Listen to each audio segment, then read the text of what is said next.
കർത്താവ് പഠിപ്പിച്ച പ്രാർത്ഥനയുടെ ആദ്യത്തെ കാര്യത്തിൽ നമ്മൾ പറഞ്ഞതായ ചില കാര്യങ്ങളുണ്ട്. ഒന്ന്, ആദ്യത്തെ ഒരു വാചകം മാത്രമാണ് നമ്മൾ സ്വർഗസ്ഥനായ ഞങ്ങളുടെ പിതാവേ, ഇത്രയും മാത്രമേ നമ്മൾ ഇതുവരെ പറഞ്ഞുള്ളൂ. സ്വർഗസ്ഥനായ ഞങ്ങളുടെ പിതാവേ, ഒന്ന് അവൻ പിതാവാണെന്നുള്ള തിരിച്ചറിവ്. അപ്പോൾ ഇത് പ്രാർത്ഥിക്കാൻ പറ്റുന്ന വ്യക്തികൾ, ഒന്ന് കർത്താവ് ശിഷ്യന്മാരെയാണ് ഇത് പഠിപ്പിച്ചത്. എന്നാൽ ആ ശിഷ്യന്മാർ അല്ലെങ്കിൽ ഇന്ന് നമ്മൾ പ്രാർത്ഥിക്കുമ്പോൾ ആദ്യം പിതാവേ എന്ന് വിളിക്കണമെങ്കിൽ നമ്മൾ ആരായിത്തീരണം? മക്കളായിത്തീരണം. അപ്പോൾ മക്കളുടെ പ്രാർത്ഥനയാണ് ഇത് എന്നുള്ളത് നമ്മൾ മനസ്സിലാക്കണം. ആ മക്കൾക്ക് ശിക്ഷണമുള്ളത് കൊണ്ട് അവരെ ശിഷ്യന്മാരാണ്. മക്കളാവുകയാണ് ആദ്യം നടക്കുന്നത്. വീണ്ടും ജനിക്കാത്തൊരു വ്യക്തി ഈ പ്രാർത്ഥന പ്രാർത്ഥിച്ചിട്ട് ഒരു കാര്യമില്ല. വീണ്ടും ജനിക്കാത്തൊരു വ്യക്തിക്ക് ദൈവരാജ്യത്തിൽ പ്രവേശിക്കാൻ കഴിയില്ല. ഞാൻ രാവിലെ ഓർപ്പിച്ചതുപോലെ ദൈവരാജ്യത്തിൽ ടൂറിസ്റ്റുകളില്ല, ദൈവരാജ്യത്തിൽ എമിഗ്രൻസ് ഇല്ല, ദൈവരാജ്യത്തിൽ സിറ്റിസൺസേ ഉള്ളൂ. ആ സിറ്റിസൺഷിപ്പ് നമുക്ക് കിട്ടുന്നത് എങ്ങനെയാണ്? ദൈവത്തിൽ നിന്ന് ജനിച്ചുകൊണ്ടാണ്. അപ്പോൾ വീണ്ടും ജനനത്തെക്കുറിച്ചുള്ള കൃത്യമായ ടീച്ചിങ് നമുക്കിന്ന് വളരെ അത്യന്താപേക്ഷിതമായിരിക്കുന്നു എന്ന് നമ്മൾ തിരിച്ചറിയണം. അങ്ങനെ വീണ്ടും ജനിച്ചതായ വ്യക്തികൾക്ക് ദൈവത്തിൻ്റെ സന്നിധിയിൽ പിതാവ് എന്ന നിലയിൽ ആ പിതാവിനോട്, കാര്യം അവൻ പിതാവാകുന്ന എന്തുകൊണ്ടാണ്? നമ്മൾ അവനിൽ നിന്ന് ജനിച്ചിരിക്കുന്നതുകൊണ്ടാണ്. ദൈവത്തിൽ നിന്ന് ജനിച്ചവരാണ് നമ്മൾ, ആത്മാവിൽ ജനിച്ചവരാണ്. അങ്ങനെ ദൈവത്തിൽ നിന്ന് ജനിച്ചവരായതുകൊണ്ട് ആ പിതാവായ ദൈവവുമായിട്ട് നമുക്ക് സംസാരം അല്ലെങ്കിൽ സംസർഗം സാധ്യമാണ്. വാസ്തവത്തിൽ പ്രാർത്ഥന എന്ന് പറഞ്ഞാൽ വലിയ കൂടിയ കാര്യങ്ങളൊന്നുമില്ല. എന്താണ്? പിതാവായ ദൈവവുമായിട്ട് നമ്മൾ നടത്തുന്ന സംഭാഷണമാണ് ശരിക്കും പറഞ്ഞാൽ പ്രാർത്ഥന. ആ തിരിച്ചറിവോടുകൂടെ ആ രീതിയിൽ വേണം പ്രാർത്ഥിക്കാൻ.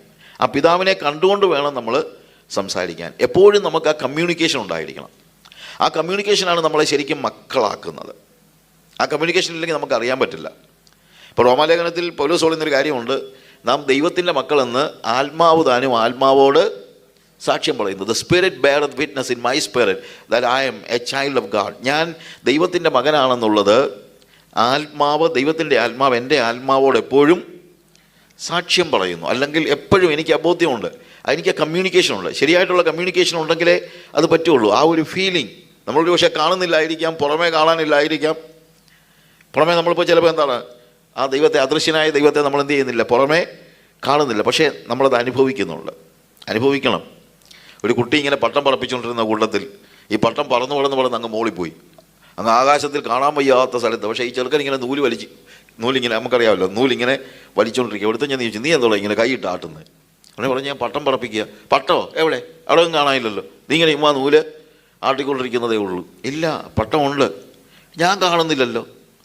പിന്നെ ചെറുക്കൻ പറഞ്ഞ്, നിങ്ങൾ കാണണമെന്ന് എനിക്ക് നിർബന്ധമൊന്നുമില്ല, പക്ഷേ I feel it in my hands, അതെൻ്റെ കയ്യിൽ ഞാൻ അനുഭവിക്കുന്നുണ്ട്. അതുപോലെയാണ് ദൈവവുമായിട്ടുള്ള നമ്മളെ ആ ആത്മബന്ധം, ആ കമ്മ്യൂണിക്കേഷൻ, അത് നടക്കുന്നത് ആത്മാവിലാണ്, അല്ലേ? ആത്മാവിനാൽ ജനിച്ചവനൊക്കെ ഇങ്ങനെയാകുന്നു. യോഹന്നാന്റെ സുവിശേഷം 3-ാം അധ്യായത്തിൽ ഇത് പറഞ്ഞു പോയാൽ ഒത്തിരി പറയാനുണ്ട്. അവിടെ കർത്താവ് പറയുന്നു, കാറ്റ് എവിടെ നിന്ന് അടിക്കുന്നുവെന്നും എവിടേക്ക് പോകുന്നുവെന്നും നമ്മൾ അറിയുന്നില്ല. അതിൻ്റെ ശബ്ദം നമ്മൾ കേൾക്കുന്നുണ്ട്, നമ്മൾ അത് അനുഭവിക്കുന്നുണ്ട്, പക്ഷേ നമ്മൾ കാണുന്നില്ല. ആത്മാവിനാൽ ജനിച്ചവനൊക്കെ ഇങ്ങനെ ആകുന്നു. അതായത് പുതുജനനത്തിൻ്റെ പാടുകളൊന്നും പുറത്ത് കാണാനില്ല, പക്ഷേ പുതുജനനം ഒരു യാഥാർത്ഥ്യമാണ്. അത് നമുക്ക് തിരിച്ചറിയാനായിട്ട് കഴിയും. അങ്ങനെ ആ പിതാവായ ദൈവവുമായിട്ടുള്ള സംസർഗമാണ് പ്രാർത്ഥന എന്ന് പറയുന്നത്. അങ്ങനെ ആ പിതാവിനെ അല്ലെങ്കിൽ ആ പിതാവേ എന്ന് വിളിക്കാൻ നമുക്ക് ലഭിച്ചിരിക്കുന്ന അവകാശം, ഇറ്റ് ഈസ് ബിക്കോസ് നമ്മൾ മകനായതുകൊണ്ടാണ്. അപ്പനുമായിട്ടൊരു ശിഷ്യൻ്റെ പ്രാർത്ഥന അപ്പനുമായുള്ള സംസർഗമാണ് എന്ന് നമ്മൾ കാണുന്നു. അവൻ പ്രാർത്ഥിക്കുന്നത് അങ്ങനെയാണ്. എന്നാൽ അതിനകത്ത് അടുത്തതായിട്ട് നമ്മൾ കാണുന്ന കാര്യം എന്താണെന്ന് വെച്ച് കഴിഞ്ഞാൽ, വെറുതെ പിതാവേ എന്ന് വിളിക്കുക മാത്രമല്ല, സ്വർഗസ്ഥനായ ഞങ്ങളുടെ പിതാവേ എന്ന് വിളിക്കുമ്പോൾ അത് തന്നെ തീർച്ചയായും ഒരു വലിയ പദവിയാണ് എന്ന് തന്നെയല്ല. പിതാവേ എന്ന് വിളിക്കുമ്പോൾ പിന്നെ പിതാവിൻ്റെ സന്നിധിയിൽ അവനെ സ്നേഹിക്കുന്നുവെങ്കിൽ നമ്മൾ തീർച്ചയായും അവനോടുള്ള റെവറൻസ് നമുക്കുണ്ടായിരിക്കും. എന്നാൽ അതിനോട് ചേർന്ന് കർത്താവ് ഒന്നുകൂടെ ഉറപ്പിക്കുകയാണ്, he is father, but remember that he is heavenly father. അവൻ സ്വർഗസ്ഥനായ പിതാവാണ്. അല്ലാതെ സ്വർഗസ്ഥനായ എന്ന് പറയുമ്പോഴത്തേക്ക് അത് നിങ്ങൾ ഓർത്തോണം, he is a holy God, he is a just God. അവൻ നീതിയുള്ള ദൈവമാണ്, അവൻ വിശുദ്ധനായ ദൈവമാണ്.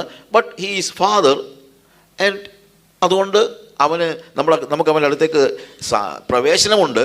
പക്ഷെ പ്രവേശനമുള്ളപ്പോഴും അവൻ അതിൻ്റെ റെവറൻസ് അല്ലെങ്കിൽ ആ ബഹുമാനം നമുക്ക് നഷ്ടപ്പെടുത്താൻ കഴിയില്ല. എന്ന് തന്നെയല്ല, അവൻ വിശുദ്ധനാണെന്നുള്ള തിരിച്ചറിവ് നമുക്കുണ്ടായി കഴിയുമ്പോൾ പിന്നീട് നമ്മുടെ ജീവിതത്തിൽ ആ അപ്പൻ്റെ വിശുദ്ധി പ്രമാണിച്ച് ജീവിക്കാനാണ് നമ്മൾ നോക്കുന്നത്. പ്രമാണിച്ച് ജീവിക്കാൻ. അപ്പനായതുകൊണ്ട് പിന്നെ എന്തും കാണിക്കാമെന്നല്ല, ഇല്ലേ? അപ്പനായതുകൊണ്ട് എന്തും കാണിക്കാമെന്നല്ല. എഴുതി വെച്ചാലും എഴുതി വെച്ചില്ലെങ്കിലും ഒരു വീട്ടിൽ ചില നിയമങ്ങളുണ്ട്, ഇല്ലേ? നമ്മൾ ചില ആളുകൾ ഇപ്പം പറഞ്ഞു പഠിപ്പിക്കുന്ന അനുസരിച്ച് there is no law എന്നാണ് പറയുന്നത്. അങ്ങനല്ല, there is a law. Law ഉണ്ട്. നിങ്ങളുടെ വീട്ടിലൊക്കെ ഒരു നിയമമില്ലേ? എഴുതി വെച്ച് കാണത്തില്ല, പക്ഷെ എഴുതി വെച്ചാലും എഴുതി വെച്ചില്ലെങ്കിലും എന്തുണ്ട്? ഒരു നിയമമുണ്ട്, ഇല്ലേ? എഴുതി വെച്ചിട്ടില്ല. ഒരു ചെറുക്കൻ അപ്പനെ കയറി തല്ലിയെന്ന് വെച്ചു, നീ എന്താ തല്ലിയത്? അപ്പനല്ലേ, അത് തല്ലിയ തന്നെ. എടാ അപ്പനെ തല്ലാമോ? അപ്പനെ തല്ലാൻ പാടില്ല. പിന്നെ എഴുതി വെച്ചിട്ടുണ്ടോ അപ്പനെ തല്ലരുതെന്ന് എന്ന് പറഞ്ഞാൽ എങ്ങനെ ഇരിക്കും?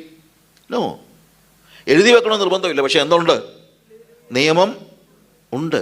അപ്പോൾ ഒരു മകനാണെങ്കിൽ അവൻ ആ പിതാവിൻ്റെ ഇഷ്ടമനുസരിച്ച് ജീവിക്കണം. അതിനെക്കുറിച്ച് നമുക്ക് വീണ്ടും മനസ്സിലാക്കാനായിട്ട് പറ്റും. പക്ഷേ ഈ ദൈവത്തിങ്കിലേക്ക് നമ്മൾ ചെല്ലുമ്പോൾ, ദൈവാലയത്തിൽ നമ്മൾ രാവിലെ പറഞ്ഞല്ലോ സഭാപ്രസംഗിൽ, ദൈവാലയത്തിലേക്ക് ചെല്ലുമ്പോൾ നിൻ്റെ കാല് സൂക്ഷിക്കുക, അല്ലെങ്കിൽ ദൈവത്തിൻ്റെ സന്നിധിയിലേക്ക് ചെല്ലുമ്പോൾ നമ്മൾ നടപ്പ് സൂക്ഷിച്ചുകൊണ്ട് വേണം കൊണ്ട് ചെല്ലാൻ. കാര്യം അവൻ സ്വർഗസ്ഥ പിതാവാണ്.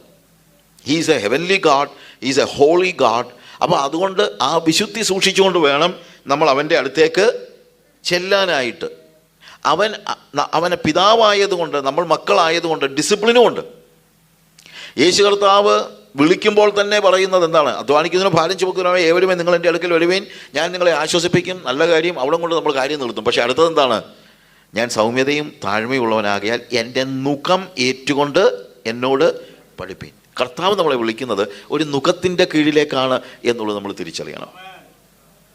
പക്ഷേ എൻ്റെ ചുമട് ലഘുവും എൻ്റെ നുഖം മൃദുവുമാകുന്നു. അവൻ നമ്മളെ കഷ്ടപ്പെടുത്താൻ വേണ്ടിയുള്ള ഒരു നുഖമല്ല, നമ്മളെ പരുവപ്പെടുത്താൻ, അല്ലെങ്കിൽ ടൈം ചെയ്യാനായിട്ട്. നമ്മളൊക്കെ അൺടൈംഡാണ്. നമ്മൾ ലോകത്തിൻ്റെ ഇഷ്ടങ്ങൾക്കനുസരിച്ചൊക്കെ പോയതാണ്. അതിൽ നിന്ന് ആ കർത്താവിൻ്റെ ഇഷ്ടത്തിലേക്ക് നമ്മളെ മടക്കി കൊണ്ടുവരുവാനായിട്ട് ഒരു നുഖം ആവശ്യമുണ്ട്, ഒരു ഡിസിപ്ലിൻ ആവശ്യമുണ്ട്. അതുകൊണ്ടാണ് നമ്മൾ ഡിസൈപ്പിൾ ആകുന്നത്. We are children of God, we are sons. നമ്മൾ മക്കളാണ്, പക്ഷേ നമ്മൾ ഡിസൈപ്പിൾസുമാണ് എന്നുള്ളത് നമ്മൾ മനസ്സിലാക്കണം. എന്നാൽ അടുത്തത് നമ്മൾ പറഞ്ഞു, ഈ പിതാവ് സ്വർഗസ്ഥനാണെന്ന് തന്നെയല്ല, അവൻ ഞങ്ങളുടെ പിതാവ് എന്നാണ് പറയുന്നത്, അല്ലാതെ എൻ്റെ പിതാവ് എന്നല്ല. രാവിലെ നമ്മൾ കണ്ട കാര്യം അതാണ്. ഇന്ന് സെൽഫ് റിലയൻസ്, സെൽഫിഷ്നെസ് ഉണ്ട്, പക്ഷെ അതിനേക്കാൾ വലിയ അപകടമാണ് സെൽഫ് റിലയൻസ്. എല്ലാവരിൽ നിന്നും ഇൻഡിപെൻഡൻ്റ് ആകുവാനുള്ള ഒരു വലിയ മനസ്സ്. എല്ലാവർക്കും ഇൻഡിപെൻഡൻ്റ് ആകണം. അതാണ് വാസ്തവത്തിൽ പാപം എന്ന് പറയുന്നത്. ആദ്യത്തെ പാപം എന്ന് പറയുന്നത് അവർ ദൈവത്തിൽ നിന്ന് ഇൻഡിപെൻഡൻ്റ് ആയെന്നുള്ളതാണ്. അതാണ് ആദ്യത്തെ പാപം, ഫസ്റ്റ് സിൻ.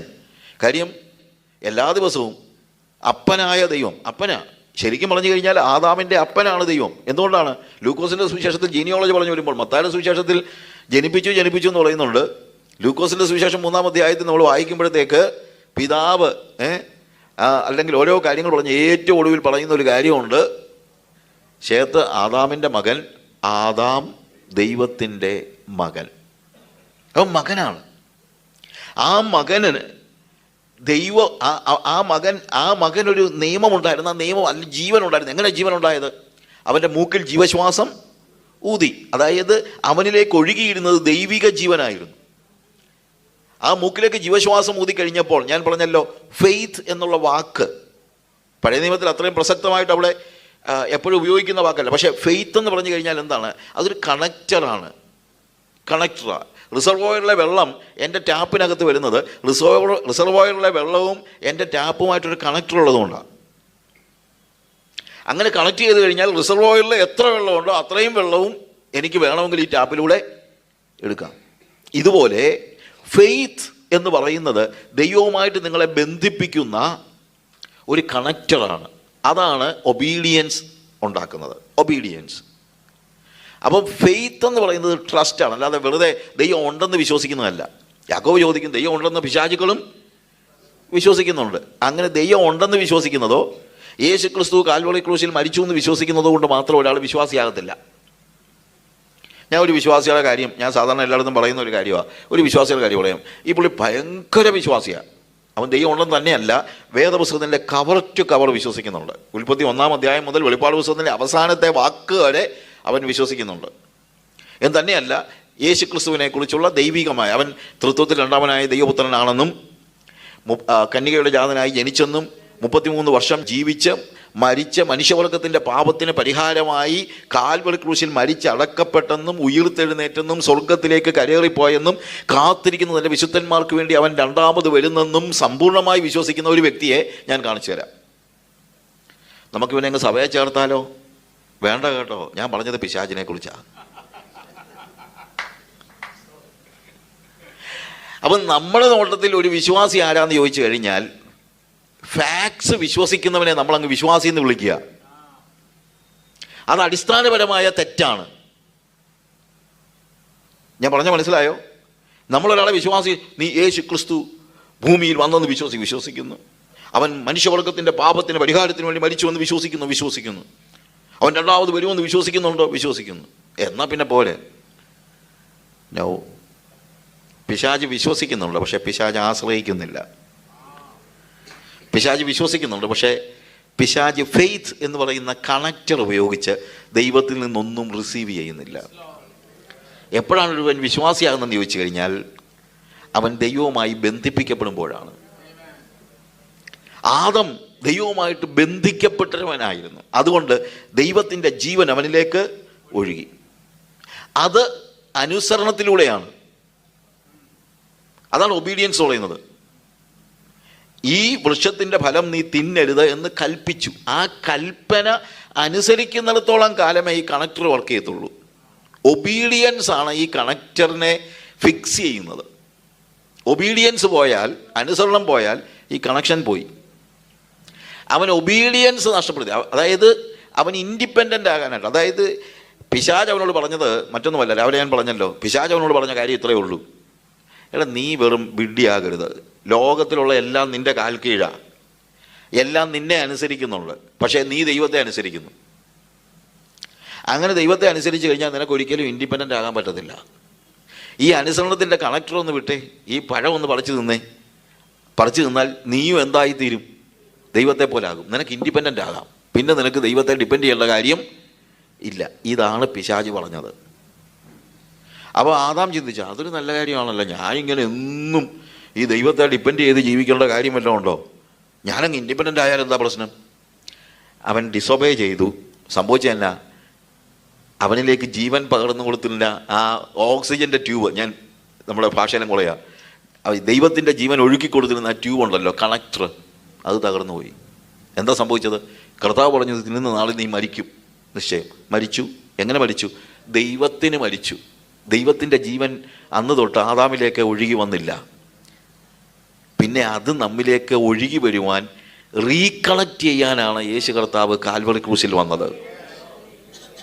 അവരത് റീകണക്ട് ചെയ്തു. ഞാൻ വന്നത് ജീവൻ ഉണ്ടാകുവാനും അത് സമൃദ്ധിയായി ഉണ്ടാകുവാനുമാണ്. റീകണക്ഷൻ നടന്നു. അതാണ് കാൽവറി ക്രൂശിൽ. അതുകൊണ്ടാണ് അവൻ ഇരുപക്ഷത്തെയും ഒന്നാക്കി ദൈവത്തോട് നിരപ്പിച്ചു. ഈ വാക്കുകളൊക്കെ പറയുന്നത് അതാണ്. അതുകൊണ്ടാണ് പറയുന്നത്, ആകയാൽ വിശ്വാസത്താൽ നീതീകരിക്കപ്പെട്ടിട്ട്. കണ്ടോ, വിശ്വാസം എന്നുള്ള വാക്കിൻ്റെ അർത്ഥം അതാണ്. എന്താണ് വിശ്വാസം? ദൈവവുമായിട്ട് നിങ്ങളെ ലിങ്ക് ചെയ്യുന്ന ആ വിശ്വാസം കൊണ്ടാണ് നിങ്ങൾ നീതീകരിക്കപ്പെടുന്നത്.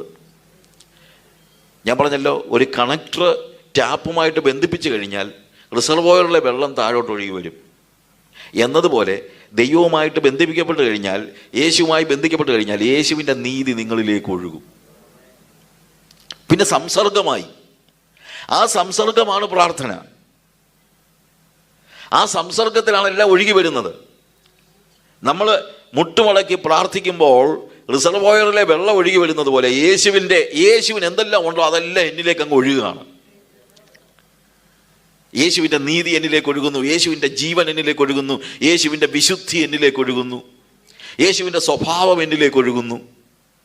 അതുകൊണ്ടാണ് പോൾ പറയുന്നത്, no longer I but Christ lives in me. ഇനി ഞാനല്ല, ക്രിസ്തു അത്ര എന്നിൽ ജീവിക്കുന്നത്. I am dead. ഞാൻ ക്രൂശിക്കപ്പെട്ടു. ഞാൻ പറഞ്ഞല്ലോ, വീണ്ടും ജനിക്കണമെങ്കിൽ അതിനു മുമ്പ് ഒരു മരണം നടക്കണം. ലോകത്തിന് മരിക്കുന്നവന് മാത്രമേ ദൈവത്തിന് ജീവിക്കാൻ പറ്റുള്ളൂ. ഇത് എംഫസൈസ് ചെയ്യാത്തത് കൊണ്ട് ലോകത്തിൽ ജീവിക്കുന്ന ലൗകികനായി സ്വർഗരാജ്യത്തിൽ പോകാമെന്ന ആളുകൾ ചിന്തിക്കുന്നത് പറ്റില്ല, ഒരിക്കലും പറ്റില്ല. ലോകത്തിന് മരിച്ചവന് മാത്രമേ വീണ്ടും ദൈവത്തിന് ജീവിക്കാൻ പറ്റുള്ളൂ. ദൈവത്തിന് ജനിച്ചവന് മാത്രമേ സ്വർഗത്തിൽ പോകാൻ പറ്റുള്ളൂ. ഇതൊക്കെ വളരെ ബേസിക്കായിട്ട് പഠിക്കേണ്ട കാര്യങ്ങളാണ്. അതാരും പറയത്തില്ല, അതാരും പഠിപ്പിക്കുന്നില്ല. വളരെ ബേസിക് കാര്യമാണ് വീണ്ടും ജനനം. വീണ്ടും ജനനത്തെക്കുറിച്ച് ആര് പ്രസംഗിക്കുന്നു? പക്ഷേ വീണ്ടും ജനിക്കുന്നതിലൂടെ നമ്മൾ എന്താ സംഭവിക്കുന്നത്? നമ്മൾ മക്കളാകുമ്പോൾ അപ്പൻ്റെ സ്വഭാവം നമ്മളിലേക്ക് ഒഴുകി വരികയാണ്, അപ്പൻ്റെ വിശുദ്ധി നമ്മളിലേക്ക് ഒഴുകി വരികയാണ്. അതുകൊണ്ട് പ്രാർത്ഥനയിലൂടെ നമ്മൾ ചെയ്യുന്നത് എന്താണെന്ന് ചോദിച്ചു കഴിഞ്ഞാൽ സ്വർഗീയമായത് നമ്മളിലേക്ക് ഒഴുകി വരികയാണ്. അങ്ങനെ ഒഴുകി വരുമ്പോൾ ഈ ബന്ധം മനുഷ്യനും തമ്മിലുമുണ്ട്. അവർ ഫാദർ എന്നാണ് പറയുന്നത്. അതായത് സഹോദരന്മാർ തമ്മിലും ഇൻഡിപെൻഡൻ്റ് ആകാൻ പാടില്ല. അതാണ് ഞാൻ രാവിലെ പറഞ്ഞത്, ഇച്ചിരി കട്ടിയാത്. അതായത് എൻ്റെ സഹോദരനുമായിട്ട് ഞാൻ മാറി നിന്നാൽ, സെപ്പറേറ്റഡ് ആണെങ്കിൽ എനിക്ക് പ്രാർത്ഥിക്കാൻ കഴിയില്ല. കാരണം എൻ്റെ എന്ന് പറഞ്ഞൊരു വാക്ക് തന്നെ കർത്താവ് പഠിപ്പിച്ച പ്രാർത്ഥനയിലില്ല. എൻ്റെ എന്ന് പറഞ്ഞൊരു വാക്കേ ഇല്ല. ഈ മോഡേൺ ട്രിനിറ്റി ഞാൻ രാവിലെ പറഞ്ഞ കാര്യമാണ്. ഐ, മീ ആൻഡ് മൈൻ, ഞാൻ, എൻ്റെ, എനിക്ക് എന്ന് പറയുന്ന 3 വാക്കുകൾ ക്രിസ്തീയമല്ല. ഈ 3 വാക്കുകൾ പാപം ചെയ്തപ്പോഴാണ് ഉണ്ടാകുന്നത്. അതിനു മുമ്പ് അവൻ ദൈവവുമായിട്ട് ഡിപ്പെൻഡൻ്റ് ആയിരുന്നു, അവൻ്റെ സഹോദരനുമായി ഡിപ്പെൻഡൻ്റ് ആയിരുന്നു. കയീനും ഹാബേലും അവർ ഡിപ്പെൻഡൻ്റ് ആയിരുന്നു. കയീൻ പറഞ്ഞു, എൻ്റെ ലോകത്തിൽ നീ കയറാൻ പാടില്ല, അതുകൊണ്ടാണ് അവനെ കൊന്നത്. അതോടുകൂടെ അവൻ ഇൻഡിപെൻഡൻ്റ് ആയി. പക്ഷേ ഇൻഡിപെൻഡൻ്റ് ആയതോടുകൂടെ അവൻ്റെ ദൈവിക ബന്ധം അവന് നഷ്ടപ്പെട്ടെന്ന് തന്നെയല്ല, അവന് ദൈവിക ബന്ധത്തിലേക്ക് വരുവാൻ പോലും കഴിയാതെ ഏതിന് കിഴക്ക് നോദ് ദേശത്ത് ചെന്ന് പാർത്തു. കിഴക്ക് എന്ന് പറയുന്നത് പല സമയത്തും അവിടെ കാണുന്നത് ദൈവസാന്നിധ്യമില്ലാത്ത എന്ന ഒരർത്ഥത്തിലാണ്. വേദപുസ്തകത്തിൽ ചില വാക്കുകൾക്ക് അങ്ങനെയുള്ളൊരു മീനിങ് ഉണ്ട്. കിഴക്കെന്ന് പറയുന്ന വാക്കിൻ്റെ അർത്ഥം അതല്ല. പക്ഷേ ഏതിന് കിഴക്ക് എന്ന് വെച്ച് കഴിഞ്ഞാൽ ദൈവസാന്നിധ്യം അതിനപ്പുറത്തോട്ട് പോകുന്നില്ല. യാക്കോബ് കിഴക്കരുടെ ദേശത്തെത്തി എന്നാണ് പറയുന്നത്. കിഴക്കരുടെ ദേശത്ത് എന്ന് പറഞ്ഞതുപോലെ ആ ദൈവത്തിൻ്റെ സാന്നിധ്യത്തിലേക്ക് മടങ്ങി വരാൻ പോലും കഴിയും. അവൻ ഓടിപ്പോയി. He was a wanderer. അവൻ ഓടിപ്പോയി. അവൻ പറഞ്ഞു, എനിക്ക് ഇൻഡിപെൻഡൻ്റ് ആകണം. അവൻ്റെ സഹോദരനെ അവൻ കൊന്നു കളഞ്ഞു. സഹോദരൻ വേണ്ടാന്ന് പറയുന്നവൻ സഹോദരനെ കൊല്ലുകയാണ്. കർത്താവ് തന്നെ പറഞ്ഞ കാര്യം അതാണ്. കൊലപാതക കുറ്റത്തെക്കുറിച്ച് പറഞ്ഞപ്പോൾ പറയാണ്, സഹോദരനെ പകയ്ക്കുന്നവനൊക്കെയും കൊലപാതകനാണ്.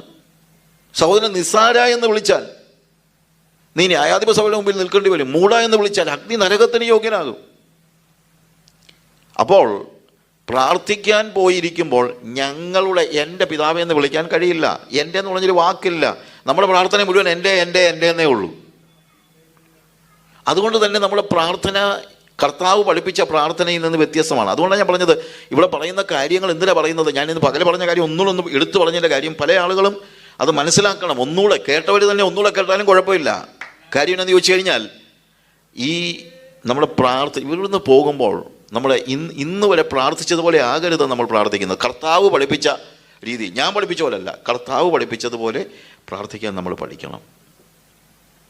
ആ ഒരു വലിയ അതിന് ശേഷം പ്രാർത്ഥിച്ചാൽ മതി. നമ്മൾ കൊലപാതകം ചെയ്യുകയാണ്. When you think you are independent from your brother, you are A murderer. ഞാൻ എൻ്റെ സഹോദരനിൽ നിന്ന് ഇൻഡിപെൻഡൻ്റ് ആകണം. ഞാൻ പറഞ്ഞല്ലോ, ലോകം പഠിപ്പിക്കുന്നതിൻ്റെ നേരെ വിപരീതമാണ് വേദപുസ്തകത്തിലെ മുഴുവൻ കാര്യങ്ങളും. അതുകൊണ്ടാണ് കർത്താവ് തന്നെ പറഞ്ഞത്, what is great in the eyes of the world is an abomination in the sight of God. ലോകത്തിൻ്റെ മുമ്പിൽ ഉത്തമമായത്, ശ്രേഷ്ഠമായത് ദൈവത്തിൻ്റെ മുമ്പിൽ അറപ്പാകുന്നെന്നാണ് പറയുന്നത്. ലോകം പറയുന്നത് ഇൻഡിപെൻഡൻ്റ് ആകണമെന്നാണ്, അല്ലേ? ലോകം നമ്മളെ പഠിപ്പിക്കുന്നത് എന്താണ്? B independent. നമ്മൾ സ്വതന്ത്രരായിരിക്കണം, നമ്മൾ ഡിപ്പെൻഡൻ്റ് ആകാൻ പാടില്ല.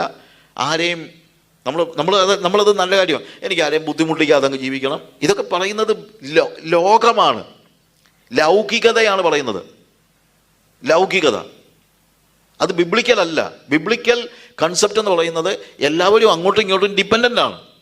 ആരെയും ബുദ്ധിമുട്ടിക്കാതൊന്നുമല്ല. ആരെയും ബുദ്ധിമുട്ടിക്കാതെ ജീവിക്കണമെന്ന് പറഞ്ഞു കഴിഞ്ഞാൽ നിങ്ങൾ ഞാൻ ആരെയും ബുദ്ധിമുട്ടിക്കാതെ അങ്ങ് ജീവിക്കണമെന്ന് പറഞ്ഞാൽ എന്നെ ആരും ബുദ്ധിമുട്ടിക്കാൻ വരരുതെന്നാണ് പറയുന്നത്, അല്ലാതെ വേറെ ഒന്നുമല്ല. അങ്ങോട്ടും ഇങ്ങോട്ടും ബുദ്ധിമുട്ടിച്ചാണ് ജീവിക്കേണ്ടത്, അല്ലാതെ എന്തോന്നാ? അതാണ് ഡിപ്പെൻഡൻസ് എന്ന് പറയുന്നത്. ഇത് പറയുമ്പോൾ നിങ്ങൾ ചിരിക്കുന്നതിൻ്റെ കാര്യം എന്നറിയാമോ? ലോകപ്രകാരം ഇത് ഫൂളിഷ്നെസ്സാണ്. ലോകപ്രകാരം അത് ഫൂളിഷ്നെസ്സാണ്. പക്ഷേ അതാണ് ദൈവിക തത്വം. എൻ്റെ സഹോദരനെ ഡിപ്പെൻഡ് ചെയ്താണ് ഞാൻ ജീവിക്കേണ്ടത്. എൻ്റെ സഹോദരനെ ഡിപ്പെൻഡ് ചെയ്താണ് ഞാൻ ജീവിക്കേണ്ടത്. മറ്റുള്ളവരിൽ നിന്ന് സ്വീകരിക്കാൻ ഞാൻ തയ്യാറാകണം. ഇന്നിപ്പോൾ ആരിൽ നിന്നും ഒന്നും സ്വീകരിക്കാൻ തയ്യാറല്ല, ഇല്ലേ? നമ്മളേതെങ്കിലും ഒരു വീട്ടിൽ പിള്ളേരാരെങ്കിലും ചെന്ന് കഴിഞ്ഞാൽ, ആ വീട്ടിൽ ചെന്ന് കഴിഞ്ഞാൽ പിള്ളേരെന്തെങ്കിലും കഴിക്കാൻ പോലും വാങ്ങിച്ച് തിന്നുന്നത് നമുക്ക് ഇഷ്ടമില്ല. എന്തിനാണ് അവിടെ നിന്ന് വാങ്ങിച്ചത്, അവരോട് വാങ്ങിച്ചത്? ഞാൻ വാങ്ങിച്ചാൽ എന്നാ പ്രശ്നം? അവൻ വാങ്ങിക്കട്ടെ, അവൻ അങ്ങനെ വളരട്ടെ, അവൻ സ്വാർത്ഥനല്ലാതെ വളരട്ടെ. മറ്റുള്ളവരിൽ നിന്ന് സ്വീകരിക്കാനുള്ള മനസ്സ്. എൻ്റെ ഒരു ബന്ധു ഒരിക്കൽ ഒരു വീട്ടിൽ കൊച്ചിലേയും കൊണ്ട് ചെന്ന് കഴിഞ്ഞപ്പോൾ അവൻ അവിടെ ചെന്നിട്ട്, ഒരു പാവപ്പെട്ട വീട്ടിലാണ് ചെന്നത്. അവിടെ ചെന്ന് കഴിഞ്ഞപ്പം ഇവൻ ചോദിച്ചു, ആൻറ്റി ബിസ്ക്കറ്റ് ഉണ്ടോ, എനിക്ക് വിശക്കുന്നു. അപ്പോൾ ഇവൻ്റെ അമ്മയ്ക്ക് ഭയങ്കര ദേഷ്യം. അവർ ബിസ്ക്കറ്റ് എടുത്ത് കൊടുത്തു. ടൈഗർ ബിസ്ക്കറ്റ്, ടൈഗർ എന്ന് പറഞ്ഞൊരു ബിസ്ക്കറ്റ് ഉണ്ടല്ലോ ഇവിടെ അല്ലേ? ടൈഗർ ബിസ്ക്കറ്റ് അത്ര എന്തോ ഗ്ലൂക്കോസ് ക്വാളിറ്റി, ഒരു നോർമൽ ബിസ്ക്കറ്റ്. ഇവനിത് മുഴുവൻ അവിടെ ഇരുന്ന് അങ്ങ് തിന്ന് വീട്ടിൽ വന്നപ്പോൾ ഈ ചെറുക്കനോട്, വലിയ കാശുകാരാ, പറഞ്ഞു, ക്വാളിറ്റി സ്ട്രീറ്റ് ഇവിടെ ഞാൻ വാങ്ങിച്ചു വെച്ചിരിക്കുന്നു, നോക്കുകയല്ല അവൻ. അവിടെ ചെന്നപ്പോൾ ടൈഗർ ബിസ്ക്കറ്റ് എടുത്ത് തിന്നിരിക്കുന്നു. അപ്പം ഞാനിവരോട് ചോദിച്ചു, ആ വീട്ടിലെ കൊച്ച് നിങ്ങളുടെ വീട്ടിൽ വന്നാൽ നിങ്ങൾ എന്തെങ്കിലും കൊടുക്കുമോ? ഞാൻ എന്തോ വേണമെങ്കിലും കൊടുക്കും. ഞാൻ പറഞ്ഞു, കൊടുക്കണ്ട. കാര്യം, സ്വീകരിക്കാൻ മനസ്സില്ലാത്തവന് ദാനം ചെയ്യുവാനുള്ള അവകാശമില്ല. സ്വീകരിക്കാൻ മനസ്സില്ലാത്തവന് ദാനം ചെയ്യാനുള്ള അവകാശം ഇല്ല. അത് നിങ്ങൾ മനസ്സിലാക്കണം. നമ്മുടെയൊക്കെ ഈ ലൗകികമായ സ്വാർത്ഥതയുടെയും ഇൻഡിപെൻഡൻസിൻ്റെയും പിശാചിൻ്റെ തന്ത്രമാണിത്. ആരോടും ഒന്നും സ്വീകരിക്കരുതെന്ന് പറയുന്നത്. പണ്ടൊക്കെ എന്ന് പറഞ്ഞു കഴിഞ്ഞാൽ മറ്റ് വീടുകളിലൊക്കെ പിള്ളേരെ പറഞ്ഞു വിടുവായിരുന്നല്ലേ? പിള്ളേർ അവധിക്കൊക്കെ എവിടെയെങ്കിലുമൊക്കെ പോകും. എന്ന് പറയുന്നത്, എങ്ങും പോകണ്ട, നീ ഇവിടെ തന്നെ, വേറെ എങ്ങും പോകണ്ട. അതുകൊണ്ടെന്താ പറ്റുന്നത്?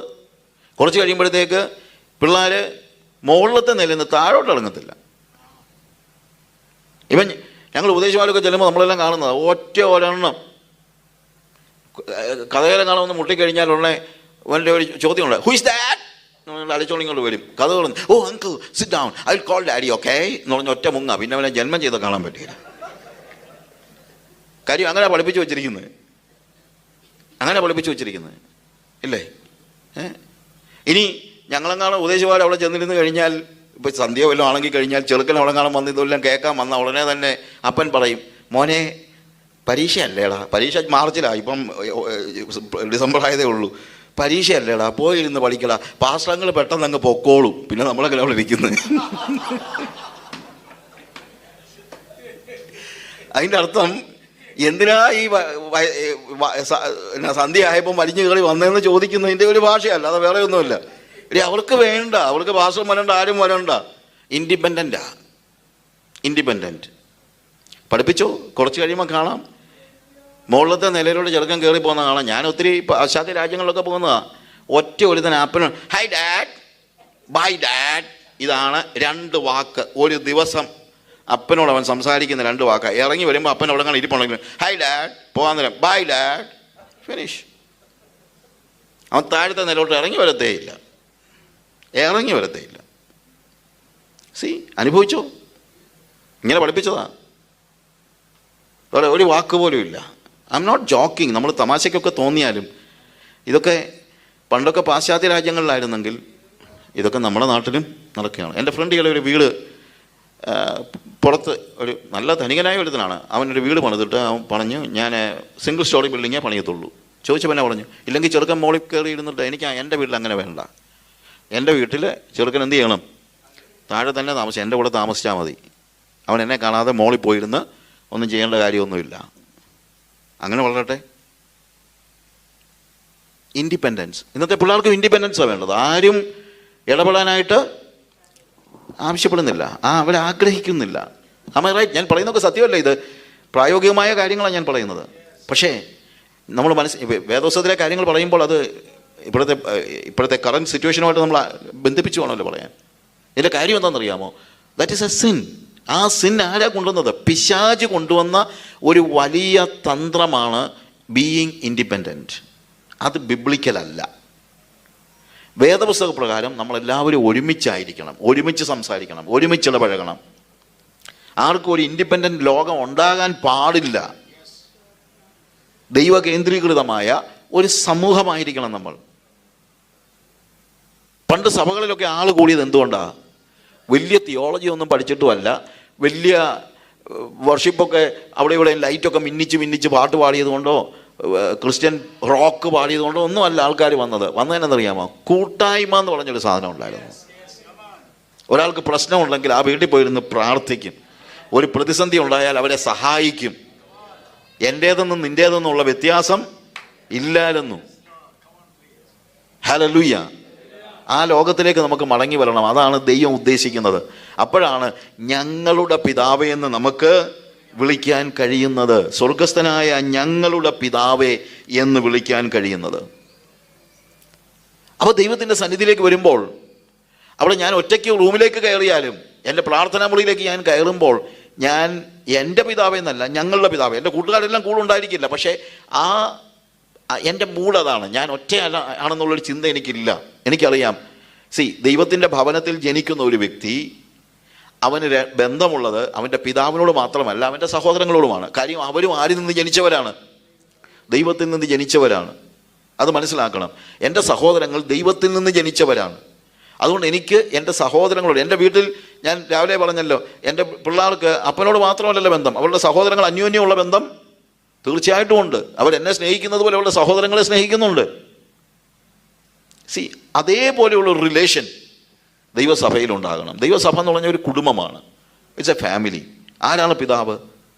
ദൈവമാണ് നമ്മുടെ പിതാവ്. നമ്മളെല്ലാവരും കുടുംബത്തിലെ അംഗങ്ങളാണ്, അവൻ്റെ ശരീരത്തിൻ്റെ അവയവങ്ങളാണ്. ആ ഒരു ദ ബോഡി ഓഫ് ക്രൈസ്റ്റ് എന്നാണ് സഭയെക്കുറിച്ച് പറയുന്നത്, അല്ലേ? The body of Christ. ഒരു ബോഡിയിൽ ഈ കൈയും കാലും എല്ലാം ഈ തലയുമായിട്ട് റിലേറ്റഡ് ആയിട്ട് ഒരുമിച്ച് ജീവിക്കുക. ഒരു കൈക്ക് ഒരു ആവശ്യം ഉണ്ടായിക്കഴിഞ്ഞാൽ മറ്റേ കൈ സഹായിക്കും, ഇല്ലേ? സഹായിക്കും. നമ്മളെ അവയവങ്ങൾ ഓരോന്നും അങ്ങോട്ടും ഇങ്ങോട്ടും ഡിപ്പെൻഡൻ്റ് ആണ്, ഇൻഡിപെൻഡൻ്റ് അല്ല. നമ്മുടെ ശരീരത്തിൽ ഒറ്റ ഒരു അവയവം പോലും ഇൻഡിപെൻഡൻ്റ് അല്ല. എല്ലാ അവയവങ്ങളും ഡിപ്പെൻഡൻ്റ് ആണ്. ഇതുപോലെയാണ് ദൈവസഭയിൽ. അപ്പോഴാണ് സ്വർഗസ്ഥനായ ഞങ്ങളുടെ പിതാവേ എന്ന് നമുക്ക് പറയാൻ കഴിയുന്നത്, അങ്ങനെ വിളിക്കാൻ കഴിയുന്നത്. ഇനി ഞാൻ പറഞ്ഞല്ലോ, പ്രയർ എന്ന് പറയുമ്പോഴത്തേക്ക് ആ സംസർഗത്തിൽ ദൈവത്തിൽ നിന്ന് ജീവശ്വാസം നമ്മിലേക്ക് ഒഴുകി വരികയാണ്. കാര്യം നമ്മൾ കണക്റ്റഡാണ്. വിശ്വാസത്താൽ നമ്മൾ ദൈവവുമായിട്ട് കണക്റ്റഡാണ്. നമുക്ക് ആക്സസ് ഉണ്ട്. അവനിൽ നിന്ന് ജീവൻ നമ്മളിലേക്ക് ഒഴുകുന്നു. ഞാനിപ്പോൾ മകനാണ്, എനിക്ക് പിതാവിനെ അറിയാം. എൻ്റെ പിതാവിൻ്റെ ജീവൻ എന്നിലേക്ക് ഒഴുകുന്നു. എൻ്റെ പിതാവ് സ്വർഗസ്ഥനാണ്, അവൻ്റെ വിശുദ്ധി എന്നിലേക്ക് ഒഴുകുന്നു. എൻ്റെ പിതാവ് സ്വർഗസ്ഥനായതുകൊണ്ട് എൻ്റെ ചിന്തകൾ ഇപ്പോൾ സ്വർഗീയമായ, ഞാൻ ഇന്ന് രാവിലെ പറഞ്ഞു നിർത്തിയത് അതാണ്. എൻ്റെ ചിന്തകൾ കാര്യം എൻ്റെ പിതാവ് ആരാ? സ്വർഗസ്ഥനായ പിതാവാണ്. സ്വർഗസ്ഥനായ പിതാവായതുകൊണ്ട് ഞാൻ ചിന്തിക്കുന്നത് തന്നെ സ്വർഗീയമായിട്ടാണ്. എനിക്ക് ഭൂമിയിലെ കാര്യങ്ങളൊന്നും ചിന്തിച്ചൊന്നിരിക്കാനൊന്നും നേരമൊന്നുമില്ല. അതിനെനിക്ക് ആവശ്യമില്ല. കാര്യം ഞാൻ ഈ ലോകത്തിൻ്റെ മകനല്ല, ഞാൻ ലൗകികനല്ല, ഞാൻ സ്വർഗീയനാണ്. Because I am born of a heavenly father. അതുകൊണ്ടാണ് ഞാൻ ഉയരത്തിൽ, പൗലോസ് പറയുന്നത് അതുകൊണ്ടാണ്, ഇനി നിങ്ങൾ ഭൂമിയിലുള്ളതല്ല ഉയരത്തിലുള്ളത് തന്നെ ചിന്തിപ്പിൻ. വായ് ഇതെന്തുകൊണ്ട് നമുക്ക് നടക്കുന്നില്ല? എന്തുകൊണ്ട് സഭയിൽ തന്നെ ലൗകികമായത് ചിന്തിക്കുന്നു? സഭയിൽ പോലും, നമ്മുടെ സഭകളിൽ, ഇന്നത്തെ സഭകളിൽ സ്വർഗീയമായത് എന്താ ചിന്തിക്കുന്നത്? എന്തെങ്കിലും കാര്യങ്ങൾ വന്നിരിക്കുമ്പോൾ മുതൽ പോകുന്നത് വരെ ലൗകികമായ കാര്യങ്ങളാണ് ചിന്തിക്കുന്നത്. പ്രാർത്ഥിക്കുന്നതും ലൗകികമായ കാര്യങ്ങൾക്ക് വേണ്ടി, സംസാരിക്കുന്നതും ലൗകികമായ കാര്യങ്ങൾ. രണ്ട് വിശ്വാസികൾ തമ്മിൽ കൂടിയാൽ സ്വർഗീയമായ എന്ത് കാര്യങ്ങളാണ് നിങ്ങൾ സംസാരിക്കുന്നത്? We are talking worldly things. Yohannan ലേഖനം എഴുതുമ്പോൾ അവർ ലൗകികരായതുകൊണ്ട് ലൗകികമായത് സംസാരിക്കുന്നു. ഞാൻ മനസ്സിലാക്കുന്ന ഒരു കാര്യം അതാണ്. എന്തുകൊണ്ട് നമ്മൾ ലൗകികമായ കാര്യങ്ങൾ സംസാരിക്കുന്നു? കാര്യം നമ്മൾ ലൗകികരായതുകൊണ്ടാണ്. നമ്മളെക്കുറിച്ച് ദൈവം ഉദ്ദേശിക്കുന്നതല്ല, സ്വർഗീയരാകുവാൻ. അത് നടക്കണമെങ്കിൽ ഈ കണക്ഷൻ ഉണ്ടാകണം. കണക്ഷൻ ഉണ്ടായിട്ട് എന്താണ്? എന്നിലേക്ക് ആ എനിക്കിപ്പോൾ വേറെ ചിന്തകളില്ല, ഞാൻ ഭൂമിയിൽ അന്യനും പരദേശിയുമാണ് എന്നെണ്ണിക്കൊണ്ട് അവരോ അധികം നല്ലതിനെ, സ്വർഗീയമായതിനെ തന്നെ കാംക്ഷിച്ചിരുന്നു. അവരുടെ മനസ്സ് മുഴുവൻ സ്വർഗീയമായതിൻ്റെ കാര്യത്തെക്കുറിച്ചാണ്, അടിസ്ഥാനങ്ങളുള്ളതായ ഒരു പട്ടണത്തെക്കുറിച്ച്. അവർ ഭൂമിയിൽ ജീവിച്ചപ്പോൾ പറഞ്ഞു, after all we are going to live only for some time here. We are living in tents. Abraham കൊച്ചു പാർട്ടിയൊന്നും അല്ലായിരുന്നു. 318 അഭ്യാസികൾ വീട്ടിലുണ്ടായിരിക്കണമെങ്കിൽ അവൻ കൊച്ചു പാർട്ടിയൊന്നുമല്ല. പക്ഷേ അവൻ താമസിച്ചത് കൂടാരത്തിലാണ്. എന്തുകൊണ്ടാണ് കൂടാരത്തിൽ? വീടിൻ്റെ വലിപ്പമല്ല ഇവിടുത്തെ വിഷയം. അവൻ പറഞ്ഞു, എപ്പോഴാണ് ഇത് മാറ്റി അടിക്കാൻ കർത്താവ് പറയുന്നതെന്ന് അറിയത്തില്ല, എന്തിനാണ് ആ വലുതൊക്കെ പണിത് വെക്കുന്നതെന്ന് ഞാൻ പറഞ്ഞു.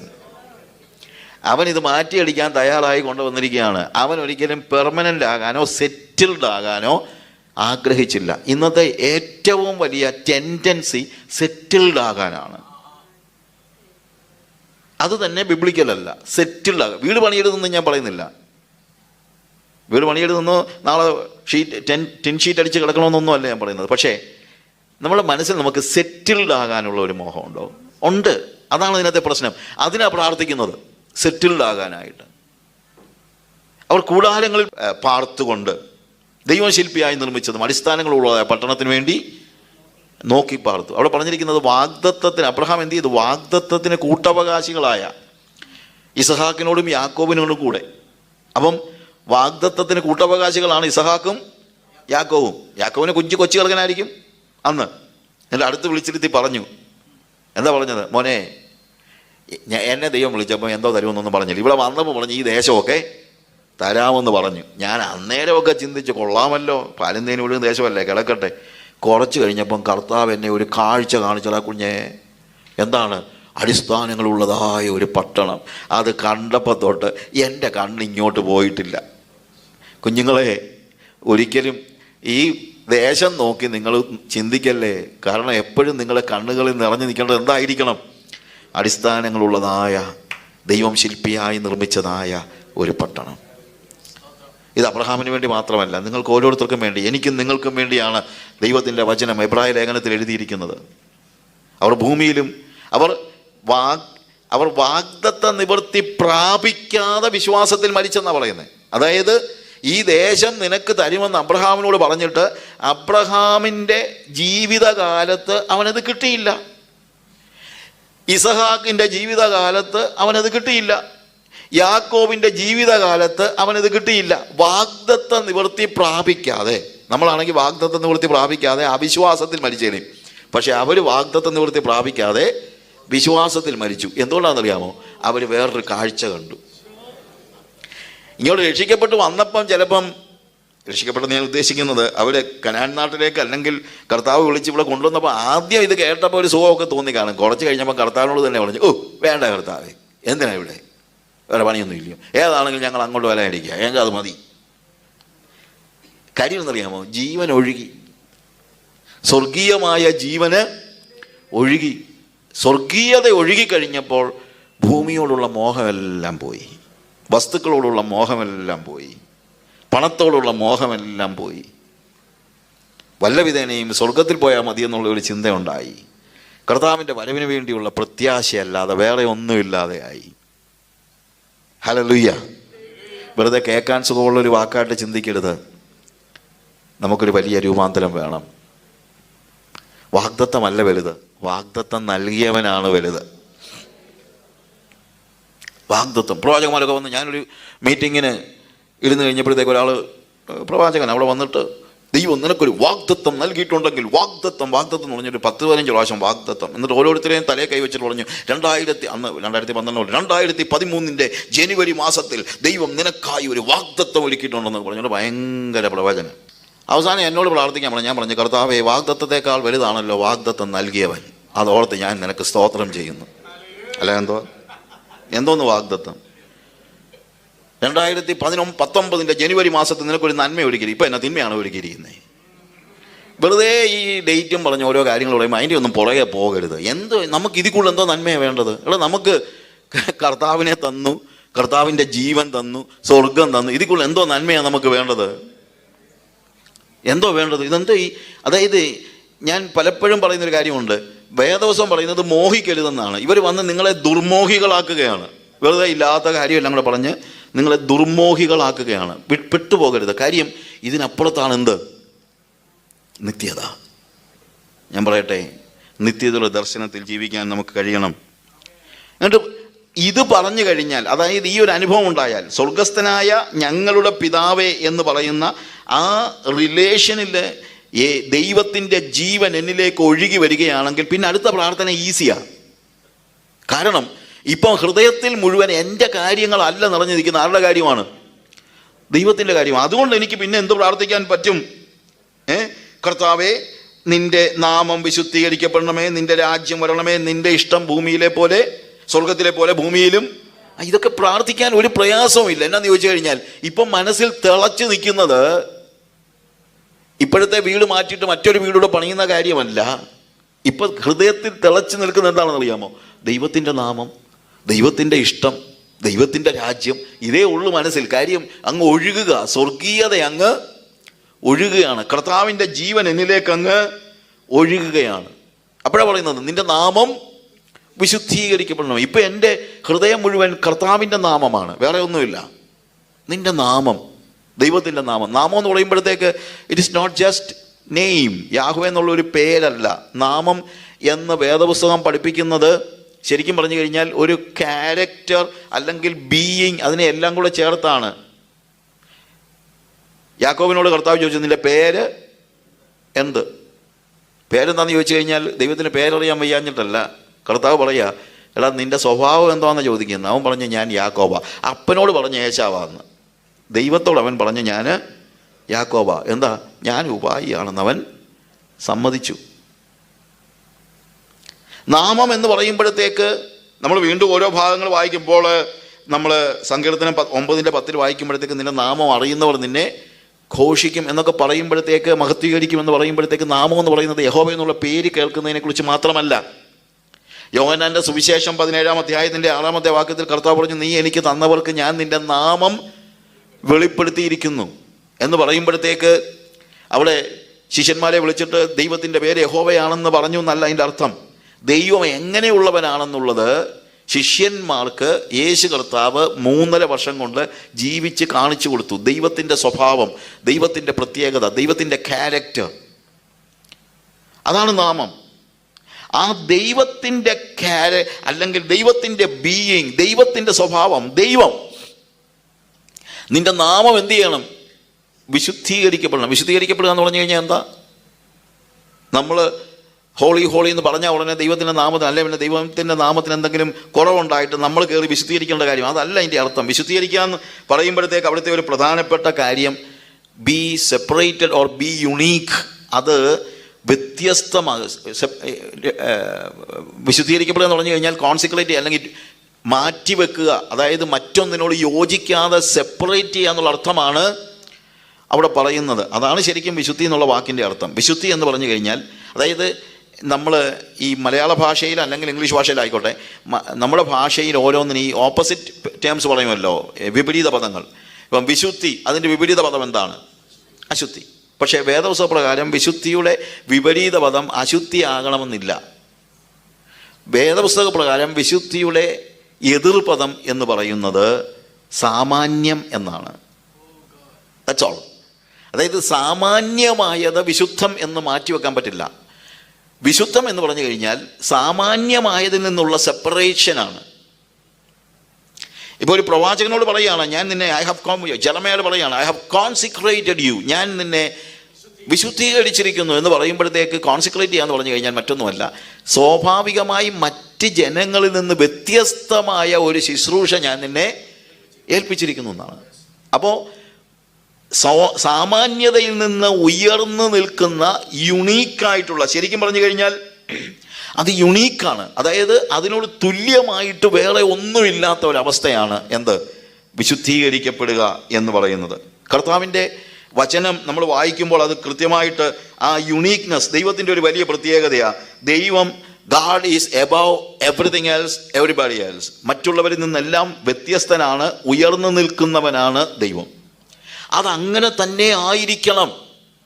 അതാണ് നിന്റെ നാമം വിശുദ്ധീകരിക്കപ്പെടണമേ എന്ന് പറയുമ്പോൾ ആ യുണീക്നെസ് വളരെ കൃത്യമായിട്ട് നമ്മൾ കാണുന്നുണ്ട്. യെശയ്യാവിൻ്റെ പ്രവചനം നമ്മൾ വായിക്കുമ്പോൾ അതിൻ്റെ 43-ാമത്തെ അധ്യായത്തിൽ അതിൻ്റെ 8 മുതലുള്ള വാക്യങ്ങളിൽ, കണ്ണുണ്ടായിട്ടും കുരുടന്മാരായും ചെവിയുണ്ടായിട്ടും ചെകിടന്മാരായും ഇരിക്കുന്ന ജനത്തെ പുറപ്പെടുവിച്ചു കൊണ്ടുവരുവിൻ, ജാതികൾ, സകല ജാതികളും ഒന്നിച്ചു കൂടട്ടെ, വംശങ്ങൾ ചേർന്ന് വരട്ടെ. അവരിൽ 6 ഇത് പ്രസ്താവിക്കുകയും പണ്ട് പ്രസ്താവിച്ചത് കേൾപ്പിച്ചു തരികയും ചെയ്യുന്നു. അവർ നീതീകരിക്കപ്പെടേണ്ടതിന് സാക്ഷികളെ കൊണ്ടുവരട്ടെ. അവർ കേട്ടിട്ട് സത്യമെന്ന് പറയട്ടെ. നിങ്ങൾ അറിഞ്ഞ് എന്നെ വിശ്വസിക്കുകയും ഞാൻ ആകുന്നു എന്ന് ഗ്രഹിക്കുകയും ചെയ്യേണ്ടതിന് നിങ്ങൾ എൻ്റെ സാക്ഷികളും ഞാൻ തിരഞ്ഞെടുത്തിരിക്കുന്ന എൻ്റെ ദാസനുമാകുന്ന യഹോവയുടെ അരുളപ്പാട്. എനിക്ക് മുമ്പേ ഒരു ദൈവം ഉണ്ടായിട്ടില്ല, എൻ്റെ ശേഷം ഉണ്ടാവുകയുമില്ല. കർത്താവ് പറഞ്ഞതാണ്, ലോകത്തിലുള്ള എല്ലാ ജനങ്ങളെയും നിങ്ങൾ കൊണ്ടുവന്നിട്ട് അവരോട് ചോദിക്കുക, ഏതെങ്കിലും ഒരു ദൈവം അവരുടെ ജീവിതത്തിൽ, ആ ജനതയുടെ ജീവിതത്തിൽ ഞാൻ നിങ്ങളുടെ ജീവിതത്തിൽ പ്രവർത്തിച്ചതുപോലെ പ്രവർത്തിച്ചിട്ടുണ്ടോ? ഉണ്ടെങ്കിൽ അവർ സാക്ഷ്യം കൊണ്ടുവരട്ടെ. ഞാൻ യുണീക്കാണെന്നതിനുള്ള സാക്ഷി അത് നിങ്ങളാണ്. എന്താണ്? നിങ്ങളുടെ ജീവിതത്തിൽ ഞാൻ പ്രവർത്തിച്ചതുപോലെ ഒരു ദൈവവും, അങ്ങനെ വേറെ ദൈവമൊന്നുമില്ല, ഒരു ജനതയുടെയും ജീവിതത്തിൽ പ്രവർത്തിച്ചിട്ടില്ല. അതാണ് യുണീക്നെസ് എന്ന് പറയുന്നത്. അതുകൊണ്ടാണ് അവിടെ പറയുന്നത്, ഞാൻ തന്നെ യഹോവ, ഞാനല്ലാതെ ഒരു രക്ഷിതാവും ഇല്ല. എനിക്ക് മുമ്പേ ഒരു ദൈവം ഉണ്ടായിട്ടില്ല, എൻ്റെ ശേഷം ഉണ്ടാകുകയുമില്ല. ഞാൻ തന്നെ യഹോവ, ഞാനല്ലാതെ ഒരു രക്ഷിതാവും ഇല്ല. സി, ആ യുണീക്നെസ്, അതാണ് വേദപുസ്തകത്തിൻ്റെ ഏറ്റവും വലിയ പ്രത്യേകത. നമ്മൾ ചിലപ്പോഴൊക്കെ പറയാറുള്ള ഒരു വലിയൊരു മണ്ടത്തരമുണ്ട്. അത് നമ്മൾ പറയുന്നത്, മോനെ നീ നിൻ്റെ ദൈവത്തെയൊക്കെ വിളിച്ചിട്ട് വല്ല ഗുണമുണ്ടായോടാ, നീ ഈ ദൈവത്തെ ഒന്ന് വിളിച്ച് നോക്കടാ, ഏതാണെങ്കിലും നിൻ്റെ ദൈവത്തെക്കാളും നല്ല ദൈവമാണ് ഞങ്ങളുടെ ദൈവം. അവർ God is a better God. No, അങ്ങനെ പറയരുത്. അവർ God is not a better God, അവർ God is the only God. നമ്മുടെ ദൈവം മെച്ചപ്പെട്ട ഒരു ദൈവമല്ല, നമ്മുടെ ദൈവം ഏക ദൈവമാണ്. The only God, only God. ആ യുണീക്നെസ് നമ്മൾ മനസ്സിലാക്കണം, അത് പഠിപ്പിക്കണം. ഇന്നത്തെ ഏറ്റവും വലിയ പ്രോബ്ലം എന്ന് ചോദിച്ചു കഴിഞ്ഞാൽ, യുണീക്നെസ് പറഞ്ഞില്ലെങ്കിൽ ഒരു പീഡനവും ഇല്ല. അത് നിങ്ങൾ മനസ്സിലാക്കണം. യുണീക്നെസ് പറയുമ്പോഴാണ്, അല്ലെങ്കിൽ ദൈവം മാത്രമേ ഉള്ളൂ എന്ന് പറയുമ്പോഴാണ്, ഞാൻ അല്ലാതെ ഒരു ദൈവം ഇല്ലെന്ന് പറയുമ്പോഴാണ് എല്ലാ പ്രശ്നങ്ങളും ഉണ്ടാകുന്നത്. അല്ലേ ഒരു പ്രശ്നമില്ല. 33 കോടി ദൈവങ്ങളുടെ കൂട്ടത്തിലിരുത്താൻ നമ്മൾ യേശുവിനെ കൂടെ കൊടുത്താൽ എല്ലാവർക്കും വളരെ സന്തോഷമാണ്, ആർക്കും ഒരു പ്രശ്നമില്ല. യേശു മാത്രമേ ഉള്ളൂ ദൈവം എന്ന് പറയുമ്പോഴാണ് പ്രശ്നം ഉണ്ടാകുന്നത്. എല്ലാവരും ചോദിക്കുന്ന, ഇപ്പം ഞാൻ പുറത്തുള്ള സെക്യുലർ ഫീൽഡിൽ തന്നെയുള്ള ആളുകളുമായിട്ട് സംസാരിക്കുമ്പോഴൊക്കെ ആളുകൾ പലപ്പോഴും ചോദിക്കുന്ന ഒരു ചോദ്യമുണ്ട്, why you are telling only about Jesus, why can't you just say that there are many gods? നിങ്ങൾക്ക് എന്തുകൊണ്ടാണ്, എന്തിനാ ഈ യേശു മാത്രം ദൈവം എന്ന് പറയുന്നത്, യേശു മാത്രം രക്ഷകൻ എന്ന് പറയുന്നത്? ഒരിക്കൽ കൈരളി പീപ്പിൾ ടി വിയിൽ ഒരു ഇൻ്റർവ്യൂവിൽ ഇതേപോലെ തന്നെ അവരൊരു ചോദ്യം ചോദിച്ചത്, എന്നെ ഇൻ്റർവ്യൂ ചെയ്ത ആളുകൾ ചോദിച്ചതാണ്, വൈ യു പീപ്പിൾ, എന്നോട് പറഞ്ഞത്, നിങ്ങൾ ഈ സുവിശേഷകർ എന്ന് പറയുന്ന പാർട്ടികളെല്ലാം കൂടെ പറയുന്ന ഇത്രയും വഴക്കുണ്ടാകുന്നതിൻ്റെയൊക്കെ കാരണം എന്തുവാ? നിങ്ങളെല്ലാവരും ചെന്ന് പറയുന്നു ആര് മാത്രമേ ഉള്ളൂ, യേശു മാത്രമേ ദൈവമുള്ളൂ എന്ന് പറയുന്നു. അതെന്തിനാ പറയുന്നത്? യേശു ദൈവമാണ് നിങ്ങളെന്ന് പറഞ്ഞോ, ഒരു പ്രശ്നവും ഇല്ലല്ലോ. പക്ഷേ യേശു മാത്രമേ ഉള്ളൂ എന്ന് എന്തിനായി പറയുന്നത്? അങ്ങനെ പറയുന്നത് ശരിയാണോ? എല്ലാം ദൈവമാണെന്ന് അങ്ങ് പറഞ്ഞാൽ എന്താ പ്രശ്നം? ഞാൻ പറഞ്ഞു, പറയണമെന്ന് ആഗ്രഹമുണ്ട്, പക്ഷേ സത്യമല്ല പറയാൻ പറ്റുള്ളൂ. ഇവർ വല്ലാതെ പെട്ടെന്ന് ടി വിയിലൊക്കെ ഇൻ്റർവ്യൂവിൻ്റെ ഒക്കെ പ്രത്യേകം നിങ്ങൾക്ക് അറിയാമല്ലോ, ഇവരുള്ളക്ക് ഇതുപോലെയാണ് ചോദ്യങ്ങളൊക്കെ. അപ്പോൾ അവർ ചോദിച്ചു, എന്തുകൊണ്ടാണ് നിങ്ങളിങ്ങനെ ഈ എക്സ്ക്ലൂസീവിസം പറയുന്നത്, അല്ലെങ്കിൽ അത് പറയുന്നത് രക്ഷയ്ക്കായിട്ട് ഇത് മാത്രമേ ഉള്ളൂ മാർഗം എന്ന് പറയുന്നത്? അല്ല, ഞാൻ പറഞ്ഞു, ഈ എക്സ്ക്ലൂസീവിസം എന്ന് പറയുന്നത് പ്രകൃതിയിൽ എല്ലായിടത്തും നമ്മൾ കാണുന്ന കാര്യമാണ്. ഞാൻ പറഞ്ഞ വാചകം ഇതാണ്.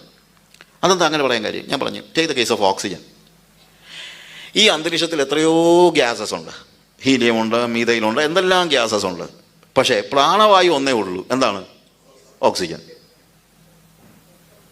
അപ്പം ഞാൻ പറയുകയാണ്, പ്രാണവായു ഓക്സിജൻ മാത്രമാണെന്ന് പറഞ്ഞു കഴിഞ്ഞാൽ, അപ്പോൾ ഇവർ പറഞ്ഞത്, you are becoming fanatic when you say Jesus is the only God. യേശു മാത്രമാണ് ദൈവം എന്ന് പറയുമ്പോൾ നിങ്ങളൊരു മത തീവ്രവാദിയാവുകയാണ്. അപ്പോൾ ഞാൻ പറഞ്ഞു, ഞാൻ ഓക്സിജൻ മാത്രമാണ് പ്രാണവായു എന്ന് പറഞ്ഞാൽ ഞാൻ തീവ്രവാദിയാകുമോ? ഞാൻ അവരോട് ചോദിച്ച ചോദ്യമാണ്, ടി വിയിൽ വന്ന കാര്യമാണ്. ഓക്സിജൻ മാത്രമാണ് പ്രാണവായു എന്ന് പറഞ്ഞു കഴിഞ്ഞാൽ നിങ്ങൾ പറയുമോ ഇവനൊരു തീവ്രവാദി, കണ്ടോ ഇത്രയും ഗ്യാസസ് ഈ അന്തരീക്ഷത്തിൽ ഉണ്ടായിട്ട് അവൻ ഓക്സിജൻ മാത്രമാണ് പ്രാണവായു എന്ന് അവൻ പറയുന്ന കേട്ടില്ലേ എന്ന് പറയുമോ? ഇല്ലല്ലോ. ഇനി ഒരാൾ പറയുകയാണെന്ന് പറഞ്ഞു, ഞാനത് വിശ്വസിക്കുന്നില്ല, മീഥയിൽ ശ്വസിച്ചാലും ഞാൻ ജീവിക്കുമെന്ന് വിശ്വസിച്ചുകൊണ്ട് ഇവൻ മീഥയിൽ ശ്വസിച്ചല്ലേ കാർബൺ മോണോക്സൈഡ് ശ്വസിച്ചാൽ ഞാൻ എന്തോ ചെയ്യും? ആള് ചത്തുപോകും. അത് അങ്ങനെ സംഭവിക്കാതിരിക്കാനാണ് നമ്മൾ ഈ പറഞ്ഞു കൊടുക്കുന്നത്. അല്ലാതെ ഇതൊന്നും ദേഷ്യം കൊണ്ടോ അല്ലെങ്കിൽ മതതീവ്രവാദമൊന്നും അല്ല. രക്ഷപ്പെടം ഞാൻ ശ്വസിക്കുന്ന പ്രാണവായു എൻ്റെ സഹോദരനും കൂടെ ശ്വസിക്കണമെന്നുള്ള ആഗ്രഹത്തിലാണ് ഞാൻ ഈ പറയുന്നത്. യേശു മാത്രമേ ഉള്ളൂ രക്ഷകനെന്ന്, അല്ലാതെ വേറെ ഒന്നുമില്ല. See, that is a fact. അവൻ്റെ യുണീക്നെസ് പ്രസംഗിക്കുമ്പോൾ മാത്രമായി പീഡനം ഉണ്ടാകുന്നത്, അല്ലാതെ എന്താണ് പ്രശ്നം? അത് പ്രസംഗിച്ചില്ലേ ഒരു കുഴപ്പമില്ല. ഒറീസയിൽ വലിയ പ്രശ്നം ഉണ്ടായപ്പോൾ ഞങ്ങളുടെ ചർച്ചസൊക്കെ ഞാനിവിടെ താമസിച്ചിട്ടുണ്ട്, ഈ കന്തമാലിൽ ഞാൻ താമസിച്ചിട്ടുണ്ട്. അപ്പം ഞാനിന്ന് മധ്യപ്രദേശിലുണ്ടായിരുന്നപ്പോൾ മധ്യപ്രദേശിലെ അവിടുത്തെ ഒരു നോമിനൽ ക്രിസ്ത്യൻ ഞങ്ങളുടെ ചർച്ച വരുന്ന ഒരു അംഗങ്ങളുണ്ട്, ഭരണവാസങ്ങൾ എന്ന് പറഞ്ഞു, സാറേ ഭയങ്കര പ്രശ്നം ഉണ്ടാകാൻ പോകുകയാ, അവർ ഒറീസ കഴിഞ്ഞ് ഇങ്ങോട്ടും വരും, നമ്മളെയും കൊല്ലും എന്നൊക്കെ പറഞ്ഞു. ഭരണവാസങ്ങൾ ഇവനോട് പറഞ്ഞു, നീ പേടിക്കൊന്നും വേണ്ട, അവർ നമ്മളെ ഒന്നും ചെയ്യത്തില്ല, നിന്നെ ഒന്നും ചെയ്യത്തില്ല. അങ്ങനെ ചോദിച്ചാൽ അതെന്താ, നീ ക്രിസ്ത്യാനിയാന്ന് പോലും അവർക്ക് അറിയത്തില്ലല്ലോടാ, പിന്നെ അവരെന്തിനാണ് നിന്നെ കൊല്ലുന്നത്? നീ ഇന്ന് വരെ ആരോടെങ്കിലും സുവിശേഷം പറഞ്ഞിട്ടുണ്ടോ? നിന്നെ ഒന്നും അവർ കൊല്ലത്തൊന്നുമില്ല. കാര്യം നിന്നോട് അവർക്ക് ഒരു വിരോധമില്ല, ഒരു പ്രശ്നമില്ല. എപ്പോഴാണ് പ്രശ്നം ഉണ്ടാകുന്നത്? യേശു മാത്രം ദൈവമാണെന്ന് പറയുമ്പോഴാണ്. പക്ഷെ അതാണ് ഫാക്റ്റ്. അതുകൊണ്ടാണ് നിന്റെ നാമം വിശുദ്ധീകരിക്കപ്പെടണമേ എന്ന വാക്കിൻ്റെ അർത്ഥം അതാണ്. യേശുവിൻ്റെ പേര് എല്ലാത്തിൻ്റെയും കൂടെയിട്ട് കുഴയ്ക്കാനുള്ളതല്ല. പ്രിയമുള്ളവരെ, ഞാൻ എല്ലാ മതങ്ങളെയും ബഹുമാനിക്കുന്ന ആളാണ്. എനിക്ക് എല്ലാ മതത്തിലെയും ആളുകൾ നല്ല സ്നേഹിതരുണ്ട്. അതിനൊന്നും ഒരു പ്രശ്നമില്ല. നമുക്ക് എല്ലാവരും നല്ല സ്നേഹിതരായിരിക്കണം. എല്ലാ മതത്തിലും നല്ല ആളുകളുണ്ട്, ഇതൊക്കെ ശരിയാണ്. പക്ഷേ എല്ലാ മതത്തിലും രക്ഷകനില്ല.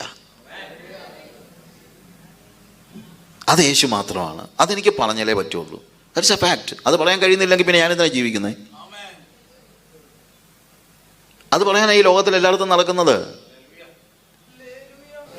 അതുകൊണ്ട് നിന്റെ നാമം വിശുദ്ധീകരിക്കപ്പെടണമേ എന്ന് പറയുമ്പോൾ ആ യുണീക്നെസ് നമ്മൾ കണ്ടെങ്കിലേ പറ്റുള്ളൂ. God is the only God. അവിടെ പറയുന്ന കാര്യം ഇതാണ്, കർത്താവേ, പിതാവേ, നിന്റെ നാമം, അതിൻ്റെ യുണീക്നെസ് ഞാൻ അറിയണം, എല്ലാവരും അറിയണം. ഇവിടെ അത് ഞാൻ അറിയണം. ഈ യുണീക്നെസ് നമ്മുടെ വിശ്വാസികൾ അറിയണം. നമ്മുടെ വിശ്വാസികൾ അറിയണം. നമ്മുടെ കുഞ്ഞുങ്ങൾക്ക് പോലും അറിയില്ല യേശു മാത്രം രക്ഷകനാണെന്ന്. നമ്മൾ അതുപോലും പഠിപ്പിക്കുന്നില്ല. ഒരു സെക്യുലർ വേൾഡ് എന്നൊന്നും പറയണ്ട, റിലീജിയസ്ലി കറപ്റ്റ് ആയിട്ടുള്ള ഒരു ലോകത്തിലേക്ക് ചെല്ലുമ്പോഴത്തേക്ക് എല്ലാം ഒന്നാണെന്ന് പറയുന്ന ഒരു സമൂഹമായി നമ്മുടെ സമൂഹം മാറിക്കൊണ്ടിരിക്കുകയാണ്.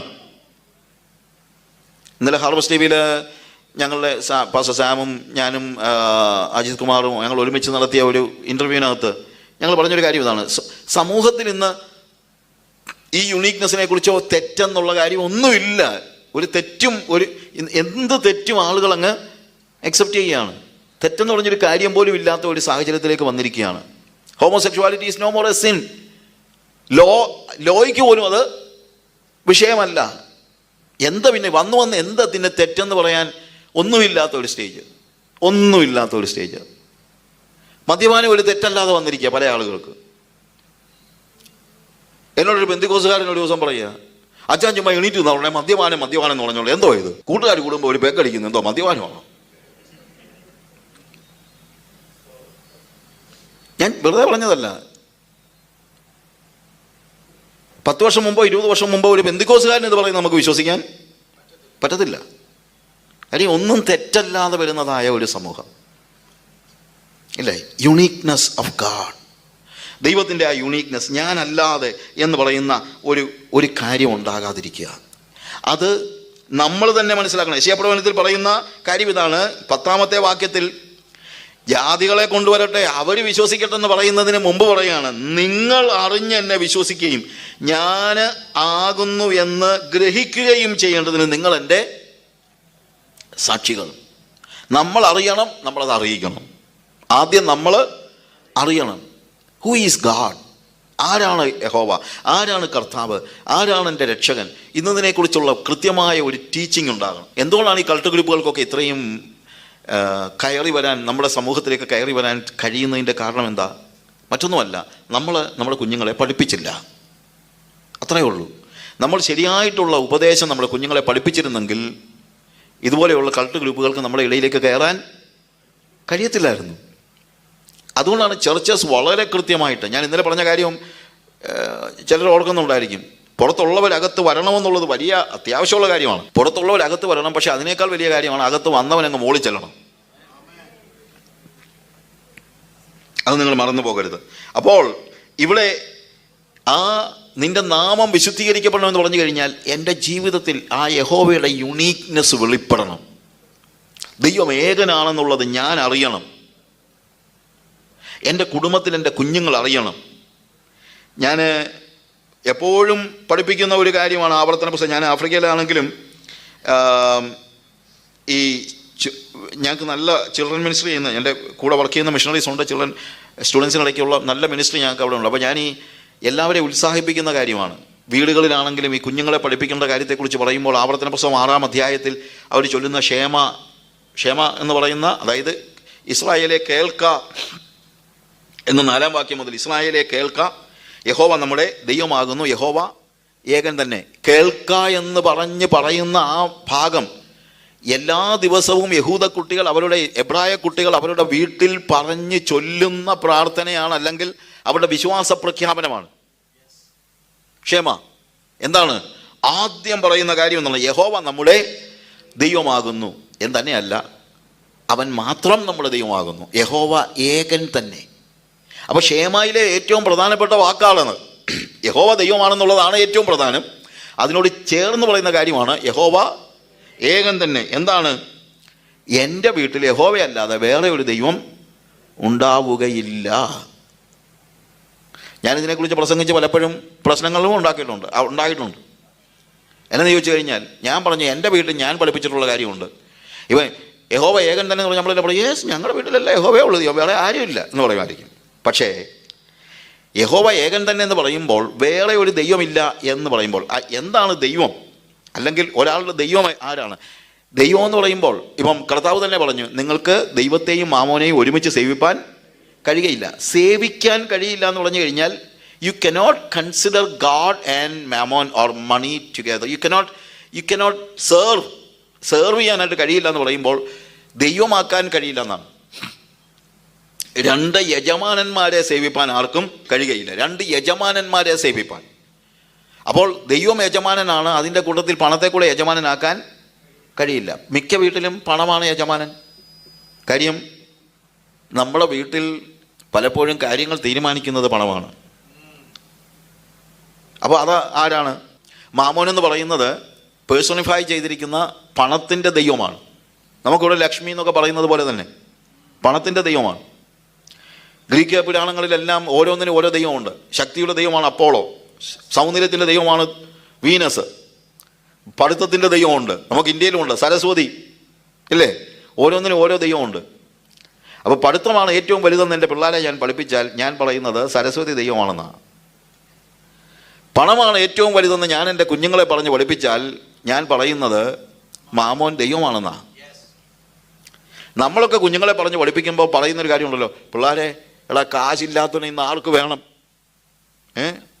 അതുകൊണ്ട് മനുഷ്യനായിക്കഴിഞ്ഞാൽ നീ ചിലപ്പോൾ പറയുമല്ലോ, നീ എങ്ങനെയെങ്കിലും എന്ത് ചെയ്യണം, കാശുണ്ടാക്കാൻ നോക്കണം എന്ന് പറഞ്ഞു കഴിഞ്ഞാൽ ആ വീട്ടിലെ ദൈവം യഹോവയല്ല, യേശുവല്ല, ആ വീട്ടിലെ ദൈവം പണമാണ്, മാമോനാ. പോയിരുന്ന് പഠികളാ, ഇക്കാലത്ത് പഠിക്കാത്തവനെ ആർക്ക് വേണം, പഠിത്തമില്ലെങ്കിൽ എന്തോടാ ഉള്ളതെന്ന് ചോദിച്ചു കഴിഞ്ഞാൽ ആ വീട്ടിലെ ദൈവം സരസ്വതിയാ. അപ്പം അങ്ങനെ വരുമ്പോൾ നമ്മുടെയൊക്കെ വീടുകളിൽ നിന്ന് പല ദേവന്മാരാ.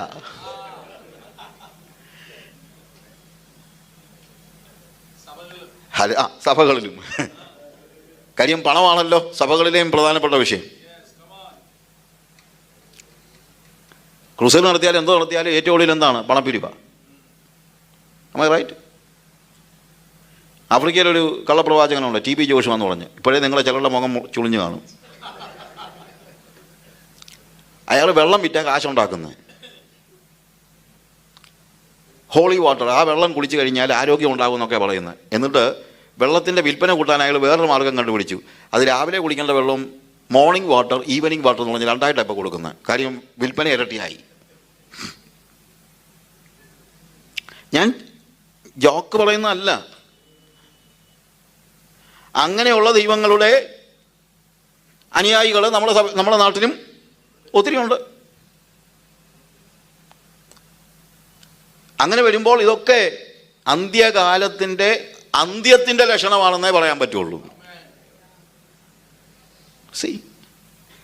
നമ്മൾ മനസ്സിലാക്കേണ്ട വലിയ യാഥാർത്ഥ്യങ്ങളാണിതെല്ലാം. അതുകൊണ്ടാണ് ഇവിടെ പറയുന്ന പ്രധാനപ്പെട്ട കാര്യം എന്താണ്? നിന്റെ നാമം വിശുദ്ധീകരിക്കപ്പെടണമേ എന്ന് വെച്ച് കഴിഞ്ഞാൽ, കർത്താവേ, എൻ്റെ ജീവിതത്തിൽ നിന്റെ നാമം ഒഴികെ വേറെ ഒന്നും ഉണ്ടാകുവാനിടയാകരുതെന്നാണ്. നീ അല്ലാതെ വേറെ ആരും എനിക്കില്ല, എനിക്ക് വേണ്ട. ഞാൻ ഒരു ദൈവത്തിൻ്റെ പിന്നാലെ പോകില്ല, ഞാൻ പണത്തിൻ്റെ പിന്നാലെ പോകില്ല. പണമല്ല എൻ്റെ ദൈവം, വിദ്യാഭ്യാസമല്ല എൻ്റെ ദൈവം, പദവികളല്ല എൻ്റെ ദൈവം, കസേരയല്ല എൻ്റെ ദൈവം. എൻ്റെ ദൈവം യേശുവാ. എനിക്ക് യേശു മാത്രമേ ഉള്ളൂ, എനിക്ക് യേശു മാത്രം മതി. യേശു മാത്രമേ ഉള്ളൂ എന്ന് പറയുമ്പോൾ ഒരു അമ്മച്ചി ഇങ്ങനെ സാക്ഷി പറഞ്ഞ ദൈവമക്കളെ എല്ലാവരും പ്രാർത്ഥിക്കണം, എല്ലാം ചുറ്റും ശത്രുക്കളാണ്. അവർക്ക് പോലീസുണ്ട്, അവർക്ക് കാശുണ്ട്, അവർക്ക് പദവികളുണ്ട്, അവർക്ക് ഇൻഫ്ലുവൻസ് ഉണ്ട്. എനിക്കാണ് എൻ്റെ പാവം കർത്താവ് മാത്രമേ ഉള്ളെന്ന്. ഹല്ലേലൂയ. അങ്ങനെ പറഞ്ഞില്ലെങ്കിൽ പോലും പലരുടെയും ചിന്ത അതാ, ഈ കർത്താവിനെ കൊണ്ട് എന്തോ ചെയ്യാൻ പറ്റും? അവർക്ക് പോലീസുണ്ട്, അവർക്ക് ഇൻഫ്ലുവൻസ് ഉണ്ട്, അവർക്ക് പൈസ ഉണ്ട്, എനിക്കെന്തോ ഉള്ളത്. വേദപുസ്തകത്തിൽ ഒരു വാക്യം ഞാൻ എപ്പോഴും പറയുന്നൊരു കാര്യമുണ്ട്. സ്വർഗത്തിൽ എനിക്ക് ആരുള്ളൂ? എല്ലാവരും പറയും സ്വർഗത്തിൽ കർത്താവേ ഉള്ളൂ. പക്ഷെ അടുത്ത വാക്യം പറയാനാ പ്രയാസം. ഭൂമിയിലും നിന്നെയല്ലാതെ മറ്റൊന്നും ഞാൻ ആഗ്രഹിക്കുന്നില്ല. അപ്പോഴാണ് അവൻ്റെ നാമം വിശുദ്ധീകരിക്കപ്പെടുന്നത്. അപ്പോഴാണ് അവൻ്റെ നാമം യുണീക്കാകുന്നത്. പ്രിയമുള്ളവരെ, എൻ്റെ ജീവിതത്തിൽ യേശുവിൻ്റെ നാമം വിശുദ്ധീകരിക്കപ്പെടണം. എൻ്റെ ഭവനത്തിൽ യേശുവിൻ്റെ നാമം യുണീക്കായിരിക്കണം. ഞാൻ എൻ്റെ കുഞ്ഞുങ്ങളെ യേശുവിൻ്റെ കാര്യമല്ലാതെ മറ്റൊന്നും പറഞ്ഞു പഠിപ്പിക്കാൻ ആഗ്രഹിക്കുന്നില്ല. അത് വേണ്ട. എൻ്റെ കുഞ്ഞുങ്ങൾ യേശുവിനെ അനുസരിച്ച് നടന്നാൽ മതി. അവർ ധനികരാകണമെന്ന് എനിക്ക് ഒരു നിർബന്ധവും. അവർ പഠിച്ച് വലിയ ആൾക്കാരാകണമെന്ന് എനിക്ക് ഒരു നിർബന്ധവും. പഠിക്കുന്നേ പഠിച്ചോട്ടെ. ഞാൻ പറഞ്ഞ് മനസ്സിലാക്കണം. എൻ്റെ ഭവനത്തിൽ ഞാനിതൊക്കെ പ്രാക്ടീസ് ചെയ്തിട്ട് തന്നെ പറയുന്നത്. എൻ്റെ ഭവനത്തിൽ ഞാൻ എൻ്റെ 3 കുഞ്ഞുങ്ങളുണ്ട്. 3 കുഞ്ഞുങ്ങളെ പോയിരുന്ന് പടിയൊളിന്നൊന്ന് പറഞ്ഞ് പഠിപ്പിച്ചിട്ടൊന്നുമില്ല എന്ന് വെച്ചുകൊണ്ട് അവരാരും പഠിക്കാതിരുന്നിട്ടുമില്ല. അവരൊക്കെ നന്നായിട്ട് പഠിച്ചു. അതൊക്കെ അവരുടെ കാര്യം. അത് ഒരു വലിയ വിഷയമൊന്നുമല്ല. ഞാൻ പിള്ളേരോട് ചെറുപ്പത്തിൽ പറഞ്ഞിട്ടുണ്ട്, പരീക്ഷയെ തോറ്റാൽ ഒരു പ്രശ്നമില്ല, പക്ഷേ ജീവിതത്തിൽ തോക്കരുത്. പരീക്ഷ തോറ്റാൽ എന്നാ പറ്റാനാ? ഒന്നും പറ്റാനില്ല. പക്ഷെ ജീവിതത്തിൽ തോക്കരുത്. കാരണം എൻ്റെ വീട്ടിൽ ഒരു ദൈവമേ ഉള്ളൂ, അത് യേശുവാ. അതായിരിക്കണം നമ്മൾ പഠിക്കേണ്ട കാര്യം. ഇതൊക്കെ ഈ പ്രാർത്ഥന പ്രാർത്ഥിക്കുമ്പോൾ ചുമ്മാ പ്രാർത്ഥിച്ചു പോകാൻ എളുപ്പമാണ്. പക്ഷേ നിൻ്റെ നാമം വിശുദ്ധീകരിക്കപ്പെടണമെന്ന് പറഞ്ഞു കഴിഞ്ഞാൽ അതിൻ്റെ അർത്ഥം എന്താണ്? എൻ്റെ വീട്ടിൽ വേറെ ഒന്നിനെ ഞാൻ കയറ്റത്തില്ലെന്നാണ്. എൻ്റെ വീട്ടിൽ പണത്തെ ഞാൻ കയറ്റത്തില്ല, എൻ്റെ വീട്ടിൽ കസേര ഞാൻ കയറ്റത്തില്ല, എൻ്റെ വീട്ടിൽ ലോകത്തിൻ്റെ ഇഷ്ടങ്ങൾ ഞാൻ കയറ്റത്തില്ല. എനിക്ക് വേറെ ദൈവമില്ല. അവൻ്റെ നാമം വിശുദ്ധീകരിക്കപ്പെടണം എൻ്റെ ജീവിതത്തിൽ, എൻ്റെ ഭവനത്തിൽ, എൻ്റെ സഭയിൽ. സഭയുടെ കാര്യം വലിയൊരു വിഷയമാണ്. അത് പിന്നെ ഞാൻ അവരോടൊക്കെ പറയാം. അത് നമ്മൾ മനസ്സിലാക്കണം. ഇന്ന് പലപ്പോഴും സഭകളിൽ പല ദൈവങ്ങളാണ്. കസേരയാണ് പലയിടത്തും ദൈവം, പദവികളാണ് ദൈവം. 3 വർഷം കഴിഞ്ഞുള്ള ഇലക്ഷന് വേണ്ടി ഇപ്പോഴേ വലിയ പ്രിപ്പറേഷനാണ്. പ്രസിഡന്റ് ആകാനും സെക്രട്ടറി ആകാനും ഒക്കെ ഭയങ്കര പ്രിപ്പറേഷനാണ്. എന്തുകൊണ്ടാണ്? അവരുടെ ദൈവം യേശു അല്ല, അത്രയേ ഉള്ളൂ, വേറെ ഒന്നുമില്ല. ദൈവം യേശു ആണെങ്കിൽ കസേരയുടെ പുറകെ പോകത്തില്ല. എല്ലാവർക്കും ഇഷ്ടപ്പെടണമെന്നൊന്നുമില്ല, പക്ഷേ that is A fact. Who is your God? ആരാണ് നിങ്ങളുടെ ദൈവം? നിങ്ങളുടെ ദൈവം അവൻ്റെ നാമം നമ്മുടെ ജീവിതത്തിൽ, നമ്മുടെ കുടുംബത്തിൽ, നമ്മുടെ സഭയിൽ വിശുദ്ധീകരിക്കപ്പെടണം. മാത്രമല്ല എൻ്റെ രാജ്യത്ത് വിശുദ്ധീകരിക്കപ്പെടണം. കാര്യം യേശുവിൻ്റെ യുണീക്നെസ് അക്സെപ്റ്റ് ചെയ്യുന്ന ഒരു സമൂഹമല്ല നമ്മുടെ ചുറ്റുമുള്ളത്. അപ്പോഴാണ് നമ്മൾ പറയുന്നത്, കർത്താവേ, നിൻ്റെ നാമത്തെ തുച്ഛീകരിക്കുന്നതായ മറ്റുള്ളതിൻ്റെ കൂട്ടത്തിൽ വയ്ക്കുന്ന ഞങ്ങളുടെ രാജ്യത്ത് നിൻ്റെ നാമം വിശുദ്ധീകരിക്കപ്പെടണം. അപ്പോഴാണ് അതൊരു മിഷണറി പ്ലെയർ ആകുന്നത്. ഓക്കെ, അടുത്തത്, നിൻ്റെ രാജ്യം വരണമേ. യഹോവ ഏകൻ എന്ന ഡിക്ലറേഷൻ പോരാ, രാജ്യം. അവൻ മാത്രമേ ദൈവം ഉള്ളൂ എന്നുള്ള ഡിക്ലറേഷൻ ആദ്യത്തെ സ്റ്റെപ്പാണ്. പക്ഷേ അടുത്ത സ്റ്റെപ്പ് എന്നാണെന്നറിയാമോ? I am confessing that God is my king. അവൻ രാജാവാണെന്ന് ഞാൻ ഡിക്ലെയർ ചെയ്യുകയാണ് എൻ്റെ പ്രാർത്ഥനയിലൂടെ. നിൻ്റെ രാജ്യം വരണമേ. അപ്പോൾ ആദ്യം നമ്മൾ പറഞ്ഞു അവൻ പിതാവാണ്. പക്ഷേ ഇപ്പോൾ പറയാണ് അവൻ പിതാവ് മാത്രമല്ല, അവൻ രാജാവും കൂടെയാണ്. പിതാവ് എന്നെ സ്നേഹിക്കുന്നു, പക്ഷേ രാജാവ് എന്നെ ഭരിക്കുന്നു. ഏദൻ തോട്ടത്തിൽ ആദാമിൻ്റെ പിതാവായിരുന്നു ദൈവം, പക്ഷേ അവിടുത്തെ രാജാവുമായിരുന്നു ദൈവം. ആദാം ഒരു പ്രിൻസ് മാത്രമായിരുന്നു, അവൻ രാജകുമാരൻ. മൈൽസ് മൺറോ എന്ന് പറയുന്ന ഒരു മഹാൻ മരിച്ചുപോയി, അതാണെങ്കിലും അയാൾ പഠിപ്പിച്ചത് കിങ്ഡം ആണ്. കിങ്ഡം അയാൾ പറഞ്ഞാലെന്നറിയാമോ? അയാളൊക്കെ വിളിച്ച് പ്രസംഗിപ്പിക്കുന്ന ഒത്തിരി പെന്തിക്കോസുകാർ വരെ ഉണ്ടായിരുന്നു, അവൻ മരിച്ചുപോയി. അയാൾ പറയുന്നത് Jesus is not the gospel, the gospel is the kingdom of God. Even Jesus preach the kingdom of God, then who gave you the authority to preach Jesus? യേശു അല്ല സുവിശേഷം, സുവിശേഷം ദൈവരാജ്യമാണ്. യേശു ദൈവരാജ്യം പ്രസംഗിച്ചു, പിന്നെ നിന്നോട് ആരാ പറഞ്ഞത് യേശുവിനെ പ്രസംഗിക്കാൻ?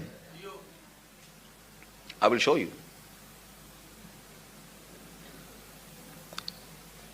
ഇവരെയൊക്കെ വിളിച്ച് പ്രസംഗിപ്പിക്കാൻ നമുക്കൊരു മടിയില്ല. കാര്യം ഇതിനകത്തെ ഇതിനകത്തെ തെറ്റ് നമ്മൾ മനസ്സിലാക്കുന്നില്ല. And he said you are Kings. അവൻ പറയുന്ന കാര്യങ്ങൾ കേട്ട് കഴിഞ്ഞാൽ ഭയങ്കര മോട്ടിവേഷണൽ സ്പീക്കറാണ്, കഴിവുള്ളവരാണ്. ഈ ഒത്തിരി കൾട്ട് ഗ്രൂപ്പുകളിലെ ആളുകളൊക്കെ ഭയങ്കര കഴിവുള്ളവരാണ്. അതുകൊണ്ട് മനുഷ്യനെ ഇടിച്ചു കുത്തി ഇത് പഠിപ്പിച്ച് കളയും. അയാൾ പറയുന്നത് ഇപ്പോൾ നമ്മളാണ്, വി ആർ റെയിനിങ്. അതാണ് ഇപ്പോഴത്തെ ഒരു പുതിയ ഇത്, we are reigning. So God is not involve with your world. And what is prayer? Myles Munroe പറഞ്ഞതാണ്, by praying you are allowing God to intervene in your life. പ്രാർത്ഥിക്കുന്നതിലൂടെ നിങ്ങൾ എന്ത് ചെയ്യുന്നു? നിങ്ങളുടെ ജീവിതത്തിലേക്ക് ഇടപെടുവാൻ ദൈവത്തെ അനുവദിക്കുന്നു, അല്ലെങ്കിൽ ദൈവത്തിന് കയറാൻ പറ്റത്തില്ലെന്ന്.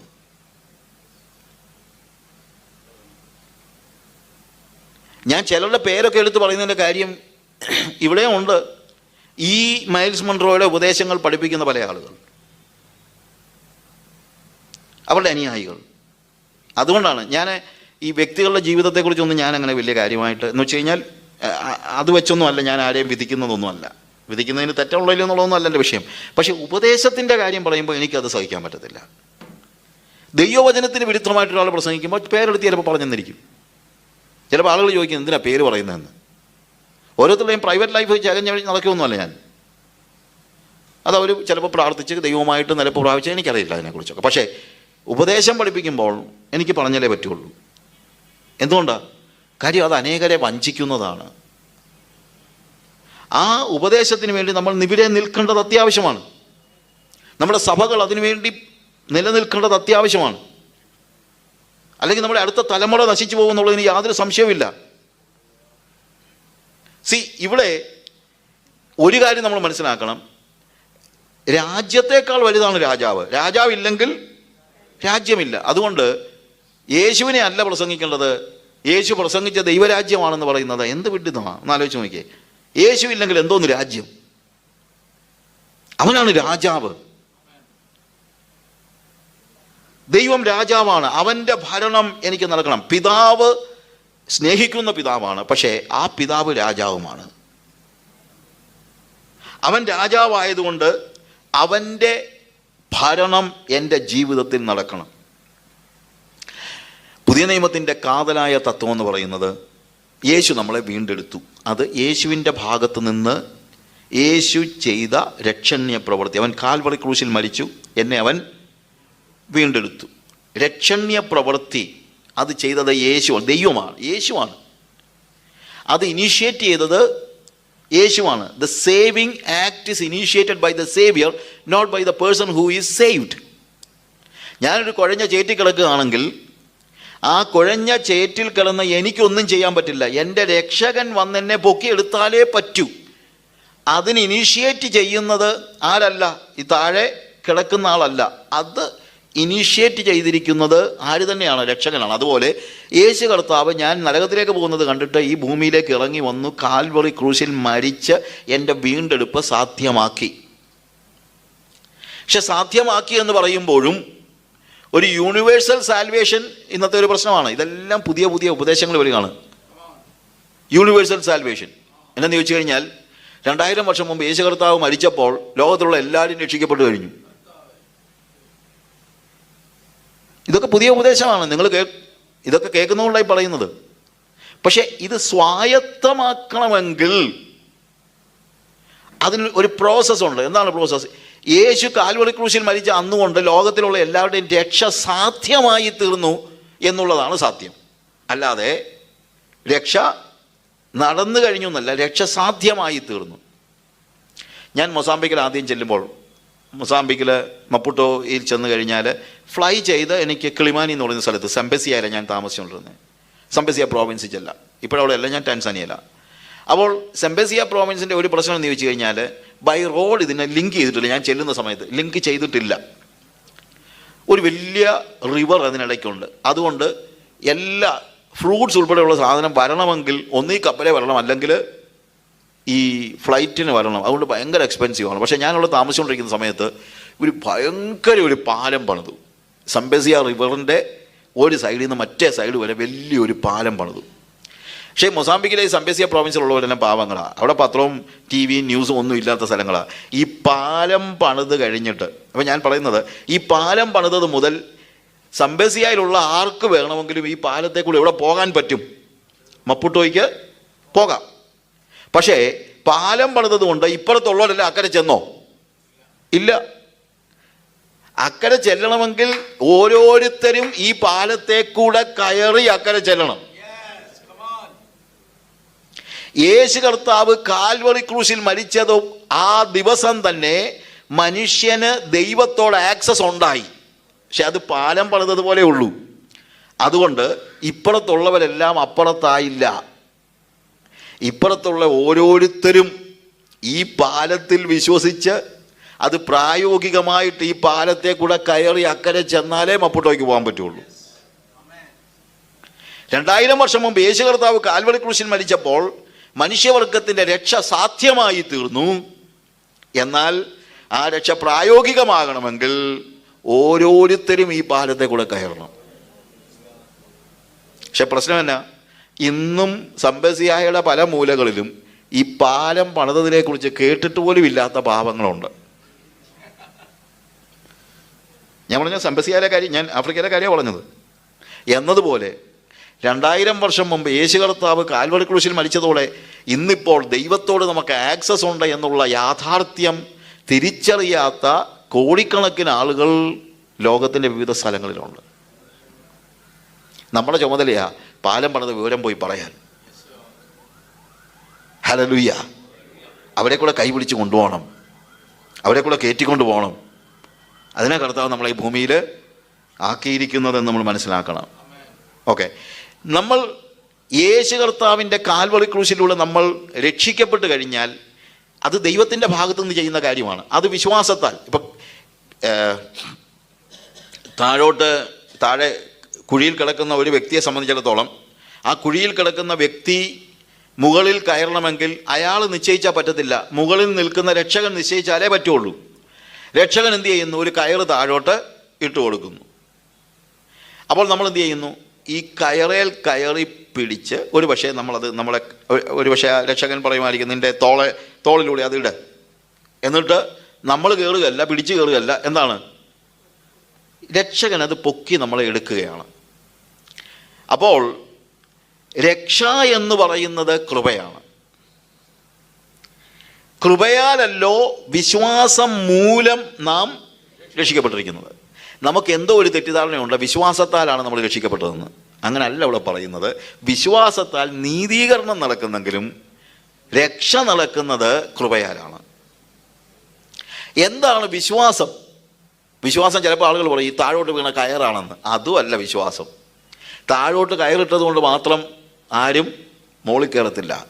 മുകളിൽ കയറണമെങ്കിൽ എൻ്റെ രക്ഷകൻ മുകളിലുണ്ട്, എന്നെ വിടുവിക്കുവാൻ വന്നിരിക്കുന്നു എന്നുള്ള അവൻ്റെ സ്നേഹത്തെ തിരിച്ചറിഞ്ഞിട്ട് ആ കയറിൽ കയറി മുറുകെ പിടിക്കുന്ന ആ പിടുത്തമുണ്ടല്ലോ, അതാ ഫെയ്ത്ത്, അതാണ് ട്രസ്റ്റ്, അതാണ് ആശ്രയം. അപ്പോൾ വിശ്വാസം മൂലം നമ്മൾ രക്ഷിക്കപ്പെട്ടത് കൃപയാലാണ്. പക്ഷേ വിശ്വാസം മൂലം നമ്മൾ രക്ഷിക്കപ്പെട്ടിരിക്കുന്നു. ഇനി മോളിൽ കയറിയാലുള്ള പ്രത്യേകതയോ? മോളിൽ കയറുമ്പോഴത്തേക്ക് നമ്മൾ പറയുന്നത് എന്താണെന്നറിയോ? കർത്താവേ, അല്ലെങ്കിൽ ദൈവേശുവേ, നീ രക്ഷിച്ചതിനായിട്ട് സ്തോത്രം, ബൈ ബൈ, ഞാനിന്ന് എൻ്റെ വഴിക്ക് പോട്ടെ എന്ന് പറഞ്ഞു പോയാൽ ഇത് ഒരു കുഴിയേ ഉള്ളെങ്കിൽ 100 കുഴി അപ്പുറത്തുണ്ട്. ഓരോ കുഴിയിലും നീ പോയി വീഴും. അതുകൊണ്ട് മുകളിൽ കയറിയാൽ ഞാൻ പറയുന്നതെന്നറിയാമോ? ഇനി മേലെ ഞാൻ തന്നെ പോകത്തില്ല, നിന്റെ കയ്യെ പിടിച്ചേ ഞാൻ പോകത്തുള്ളൂ. കർത്താവേ, നീ കൊണ്ടുപോകുന്നിടത്തൂടെ പോകത്തുള്ളൂ. നീ എൻ്റെ കർത്താവ്, ഞാൻ നിന്നെ അനുസരിക്കും. അതാണ് യേശുവിൻ്റെ കർത്തൃത്വം. അപ്പോഴാണ് അവൻ എൻ്റെ രാജാവാകുന്നത്. കാര്യം അവൻ്റെ കൽപ്പനയിലാണ് ഞാൻ പിന്നെ ജീവിക്കുന്നത്. അവൻ്റെ കൽപ്പന അനുസരിച്ചേ ഞാൻ ജീവിക്കത്തുള്ളൂ. അതാണ് അവൻ്റെ കർത്തൃത്വം, അതാണ് അവൻ രാജാവെന്ന് പറഞ്ഞാൽ അർത്ഥം. ഇനി മറ്റൊരു കാര്യം, നമ്മുടെ രക്ഷ പൂർണ്ണമാകുന്ന എപ്പോഴാണെന്ന് ചോദിച്ചാൽ, കർത്താവായ യേശുവിനെ കൈക്കൊള്ളുമ്പോൾ, അവിടെ റോമാലേഖനത്തിൽ പറയുന്നത് യേശുവിനെ കർത്താവെന്ന് വായ് കൊണ്ട് ഏറ്റുപറയുകയും ദൈവം അവനെ മരിച്ചവരുടെ ഇടയിൽ നിന്ന് ഉയർപ്പിച്ചുകൊണ്ട് എന്ന് ഹൃദയം കൊണ്ട് വിശ്വസിക്കുകയും ചെയ്താൽ നീ രക്ഷിക്കപ്പെടും. അപ്പോൾ അവിടെ ആദ്യം പറയുന്നത് യേശുവിനെ കർത്താവ്, രാജാവ് എന്ന് ഏറ്റുപറയുന്നതാണ്. നീതിക്കായി നീ എന്ത് ചെയ്യണം? ഹൃദയം കൊണ്ട് വിശ്വസിക്കണം. അതായത് യേശു കർത്താവ് എൻ്റെ പാപങ്ങളുടെ പരിഹാരം. അത് ക്രൂശ് സംഭവം. മരിച്ചു, അടക്കപ്പെട്ടു, ഉയർത്തെഴുന്നേറ്റു, അവൻ എന്നെ സ്നേഹിക്കുന്നു, അവൻ എന്നെ വീണ്ടെടുത്തിരിക്കുന്നു, അവൻ്റെ മരണത്താൽ എനിക്ക് പാപമോചനമെന്ന വീണ്ടെടുപ്പുണ്ടെന്നുള്ള ഹൃദയത്തിൻ്റെ ഉള്ളിലുള്ള വിശ്വാസം കൊണ്ടാണ് ഞാൻ നീതീകരിക്കപ്പെടുന്നത്. പക്ഷേ എൻ്റെ രക്ഷ പ്രായോഗികമാകുന്നത് എപ്പോഴാണെന്നറിയാമോ? When I confess him as Lord. അവനെ കർത്താവെന്ന് വായ് കൊണ്ട്, വെറുതെ വായ് കൊണ്ട് ഏറ്റു പറയല്ല. ദാറ്റ് മീൻസ് കൺഫസിങ് എന്ന് വെച്ച് കഴിഞ്ഞാൽ ഇനി അവൻ്റെ ഭരണത്തിന് കീഴിലാണ് ഞാൻ എന്ന് സമ്മതിക്കുമ്പോഴാണ്. അപ്പോൾ അവൻ്റെ ഭരണത്തിന് കീഴിലിരിക്കാനുള്ള തീരുമാനമാണ് ഈ പ്രാർത്ഥനയിൽ, നിന്റെ രാജ്യം വരയണമേ. നമ്മൾ മറ്റൊരു രാജ്യത്തിലായിരുന്നു. ആ രാജ്യത്തിൽ നിന്ന് അവൻ നമ്മളെ ഈ പുതിയ രാജ്യത്തിലേക്ക് പ്രവേശിപ്പിച്ചിരിക്കുന്നതാണ്. കൊലോസ്യ ലേഖനത്തിൽ അതിൻ്റെ 1-ാമത്തെ അധ്യായത്തിൽ തന്നെ നമ്മൾ കാണുന്ന ഒരു വാക്യം, അതിൻ്റെ 13-ാമത്തെ വാക്യത്തിൽ നമ്മൾ കാണുന്നത്, നമ്മെ ഇരുട്ടിൻ്റെ അധികാരത്തിൽ നിന്ന് വിടുവിച്ച് തൻ്റെ സ്നേഹസ്വരൂപനായ പുത്രൻ്റെ രാജ്യത്തിൽ ആക്കി വയ്ക്കുകയും ചെയ്ത പിതാവിന്. അപ്പോൾ നമ്മൾ ഒരിക്കൽ എവിടെയായിരുന്നു? ഇരുട്ടിൻ്റെ രാജ്യത്തിലായിരുന്നു, അന്ധകാരത്തിൻ്റെ രാജ്യത്തിലായിരുന്നു.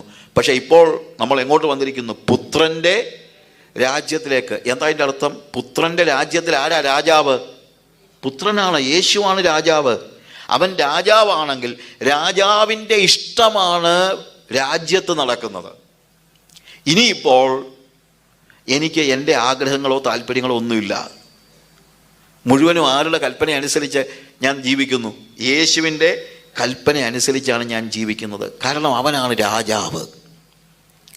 അപ്പോൾ ഓരോ ദിവസവും നിൻ്റെ രാജ്യം വരണമേ എന്ന് പറയുമ്പോൾ അതിൻ്റെ ഒന്നാമത് ആ രാജ്യത്തിൻ്റെ കീഴിൽ ഞാൻ എന്നെ തന്നെ സമർപ്പിക്കണം. അല്ലാതെ ഇത് പ്രാർത്ഥിച്ചിട്ട് കാര്യമില്ല.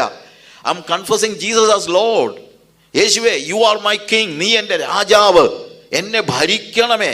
അവൻ എന്നെ ഭരിക്കാൻ തക്കവണ്ണം ഞാൻ അവന് എന്നെ തന്നെ ഏൽപ്പിച്ചു കൊടുക്കുകയാണ്. ഓൾഡ് ടെസ്റ്റമെന്റിലും ഇതേ കൺസെപ്റ്റാണ്. ശമൂവേലിനോട് ജനങ്ങളെല്ലാം കൂടെ പറഞ്ഞു, ഞങ്ങളെ ഭരിക്കാൻ ഒരു രാജ, അല്ലെങ്കിൽ ഞങ്ങൾക്കൊരു രാജ, ഞങ്ങളുടെ സൈന്യത്തിന്, ഞങ്ങളുടെ പടയ്ക്ക് മുമ്പിൽ പുറപ്പെടാൻ ഞങ്ങൾക്കൊരു രാജാവിനെ വാഴിച്ചു തരണം. ശമൂവേൽ പോയി കരഞ്ഞു, ദൈവമേ, ഞാൻ മുലകുടി മാറിയപ്പം തൊട്ട് ഇവിടെ ന്യായം പാലിച്ചുകൊണ്ടിരിക്കുക, ഇപ്പോൾ അവർക്ക് എന്നെ വേണ്ട. ഉടനെ കർത്താവ് എന്നെ പറഞ്ഞു, എടാ, നിന്നെ അല്ലടാ വേണ്ടാത്തത്, എന്നെയാ വേണ്ടാത്തത്. ഞാൻ അവരെ ഭരിക്കാതിരിക്കത്തക്കവണ്ണം അവർ എന്നെയാണ് ഉപേക്ഷിച്ചിരിക്കുന്നത്. അപ്പോൾ പഴയ നിയമത്തിലും ദൈവരാജ്യമുണ്ട്. ഞാൻ പറഞ്ഞ മനസ്സിലായോ? ഞാൻ അവരെ ഭരിക്കാതിരിക്കത്തക്കവണ്ണം. അപ്പോൾ രാജാവാണെങ്കിൽ ഭരണം ആരുടെ പക്ഷത്താണ്? രാജാവിൻ്റെ കയ്യിലാണ്. ഇപ്പം ആരാണ് രാജാവ്? യേശുവാണ് എൻ്റെ രാജാവ്. യേശുവാണ് എൻ്റെ രാജാവ്. ആ യേശുവിൻ്റെ രാജത്വം അംഗീകരിച്ച് അവൻ്റെ കൽപ്പനകൾ അനുസരിച്ച് ജീവിക്കുന്നവൻ മാത്രമേ ഈ പ്രാർത്ഥന പ്രാർത്ഥിക്കാവൂ. അല്ലെ പിന്നെ ചുമ്മാ വന്നിരുന്നിട്ട് നിന്റെ രാജ്യം വരണമെന്ന് പ്രാർത്ഥിച്ചിട്ട് വല്ല കാര്യമുണ്ടോ? യേശുവിൻ്റെ കൽപ്പനകൾ അനുസരിക്കുമ്പോൾ മാത്രമാണ് ഈ പ്രാർത്ഥന പ്രാർത്ഥിക്കാൻ എനിക്ക് അവകാശം ഉണ്ടാകുന്നത് എന്ന് തന്നെയല്ല, ഇതൊരു മിഷണറി പ്രാർത്ഥനയാണ്. കാര്യം അവൻ്റെ രാജ്യത്വം എന്നിൽ വന്നു, അതുപോലെ എൻ്റെ കുടുംബത്തിൽ വരണം, എൻ്റെ സഭയിൽ വരണം. ഞാനിതിനെക്കുറിച്ചൊന്നും ഡിസ്ക്രൈബ് ചെയ്യുന്നില്ല. അതുപോരാ, അവൻ്റെ രാജ്യം ഈ ലോകത്തിൽ സ്ഥാപിതമാകണം. അതുകൊണ്ട് ഞാൻ പറഞ്ഞത്, this is a missionary prayer. I want to see that the rule of God, the reigning of the God is extending to every part of the world. ലോകത്തിൻ്റെ എല്ലാ സ്ഥലങ്ങളിലേക്കും അവൻ്റെ രാജ്യത്വം വ്യാപിക്കുന്ന. രാജ്യത്വം വ്യാപിക്കുക എന്ന് പറഞ്ഞു കഴിഞ്ഞാൽ നമ്മൾ ഉദ്ദേശിക്കുന്ന, അല്ല പലരും പറയുന്നത് പോലെ ഇവിടെ എല്ലാം ക്രിസ്തീയ രാജ്യമാകണം. ചിലപ്പോൾ ചിലർ പ്രാർത്ഥിക്കർത്താവ് ഇവിടെ ക്രിസ്ത്യൻ പ്രധാനമന്ത്രി ഉണ്ടാകണം, ക്രിസ്ത്യൻ MLA വരണം, ക്രിസ്ത്യൻ. എനിക്കതൊന്നും ആഗ്രഹമൊന്നുമില്ല. അതിപ്പോൾ ആര് വന്നാലും ഏതാണ്ട് ഒരുപോലൊക്കെ തന്നെയാണ്. ക്രിസ്ത്യൻ പ്രധാനമന്ത്രി ആയെന്ന് പറഞ്ഞുകൊണ്ട് ഇന്ത്യക്കൊന്നും പ്രത്യേകിച്ച് ഗുണമൊന്നും ഉണ്ടാകാനില്ല. കർത്താവ് തന്നെ പറഞ്ഞു, എൻ്റെ രാജ്യം ഐഹികമല്ല, പിന്നെ എന്തിനാണ് ഇതിനൊക്കെ കിടന്ന് ചാകാൻ തുടങ്ങുന്നത്? ഇതിൻ്റെ പുറകെ ഒന്നും പോകാനൊന്നും എനിക്കതിനൊന്നും താല്പര്യമൊന്നുമില്ല. ഇവിടെ ക്രിസ്ത്യൻ പ്രധാനമന്ത്രി ആയിട്ടൊന്നും ഒന്നും നേടാനില്ല. ഇവിടെ ആകേണ്ടത് എന്താണ്? ദൈവം രാജാവാകുന്ന ദൈവരാജ്യം. എൻ്റെ രാജ്യം ഐഹികമല്ല എന്ന് കർത്താവ് പറഞ്ഞു. അതുകൊണ്ട് മത തീവ്രവാദികൾ ആരും പേടിക്കേണ്ട, ഇവിടെ ക്രിസ്ത്യാനികളെല്ലാം കൂടെ ഇന്ത്യ വിളിച്ചടക്കുമെന്നൊന്നും ചിന്തിക്കേണ്ട. അതിനൊന്നും ഞങ്ങൾക്ക് നേരമില്ല. അതിൻ്റെ ഒന്നും പുറകെ പോകാൻ ഞങ്ങൾക്ക് നേരമില്ല. ഈ പൊളിറ്റിക്സ് കളിക്കാനൊന്നും ഞങ്ങളെ കിട്ടത്തില്ല. അതിൻ്റെ പുറകെ ആരെങ്കിലും പോകുന്നെങ്കിൽ അവർ ദൈവരാജ്യത്തെക്കുറിച്ച് ബോധ്യമില്ലാത്തവരാണ്. അത്രയേ ഉള്ളൂ. അതല്ല ഇവിടുത്തെ വിഷയം. അവൻ രാജാവാവുക എന്ന് പറഞ്ഞു കഴിഞ്ഞാൽ എന്താണ്? അവൻ്റെ ഭരണം. അതെങ്ങനെയാണ്? യേശുവിനെ കർത്താവാക്കുമ്പോൾ മാത്രമാണ് അവൻ്റെ ഭരണം ഒരു യാഥാർത്ഥ്യമാകുന്നത്. അല്ലാതെ പൊളിറ്റിക്കലായിട്ട് ഇത് പിടിച്ചടക്കുമ്പോഴല്ല. ക്രിസ്തീയ രാജ്യം എന്നൊക്കെ പേരുള്ള എവിടെയാണ് ക്രിസ്തീയ രാജ്യം നടക്കുന്നത്? എവിടെയാണ്? അങ്ങനെയുള്ള പല സ്ഥലങ്ങളിലും വേദോസം പോലും വായിക്കാൻ ഇപ്പം പറ്റത്തില്ല. That's what is happening. ചുമ്മാ വെറുതെ ക്രിസ്തീയ രാജ്യം എന്നൊക്കെ പറഞ്ഞുകൊണ്ടൊന്നും പറഞ്ഞിട്ട് കാര്യമൊന്നുമില്ല. ആവശ്യമായിരിക്കുന്നു അവൻ്റെ ഭരണം നടക്കണം, അവൻ്റെ രാജ്യം വരണം.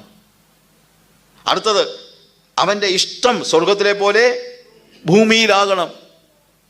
രാജാവിൻ്റെ ഇഷ്ടമാണ് രാജ്യത്ത് നടക്കേണ്ടത്. അവൻ്റെ ഇഷ്ടം. ശരിക്കും നമ്മൾ പറഞ്ഞു കഴിഞ്ഞാൽ ദൈവത്തിൻ്റെ ഇഷ്ടം എൻ്റെ ജീവിതത്തിൽ, അതാണ് ഏറ്റവും പ്രധാനം. എൻ്റെ ഇഷ്ടമല്ല. പല സമയത്തും ഞാൻ ഇന്നലെ പറഞ്ഞതുപോലെ പ്രാർത്ഥന എന്ന് പറയുന്നത് എന്താണ്? നമ്മളെ ഇഷ്ടം ദൈവത്തെ കൊണ്ട് സാധിപ്പിക്കുന്നതാണ് നമ്മുടെ പ്രാർത്ഥന. അതല്ല പ്രാർത്ഥന, അവൻ്റെ ഇഷ്ടം ഞാൻ നിർവഹിക്കുന്നതാണ്.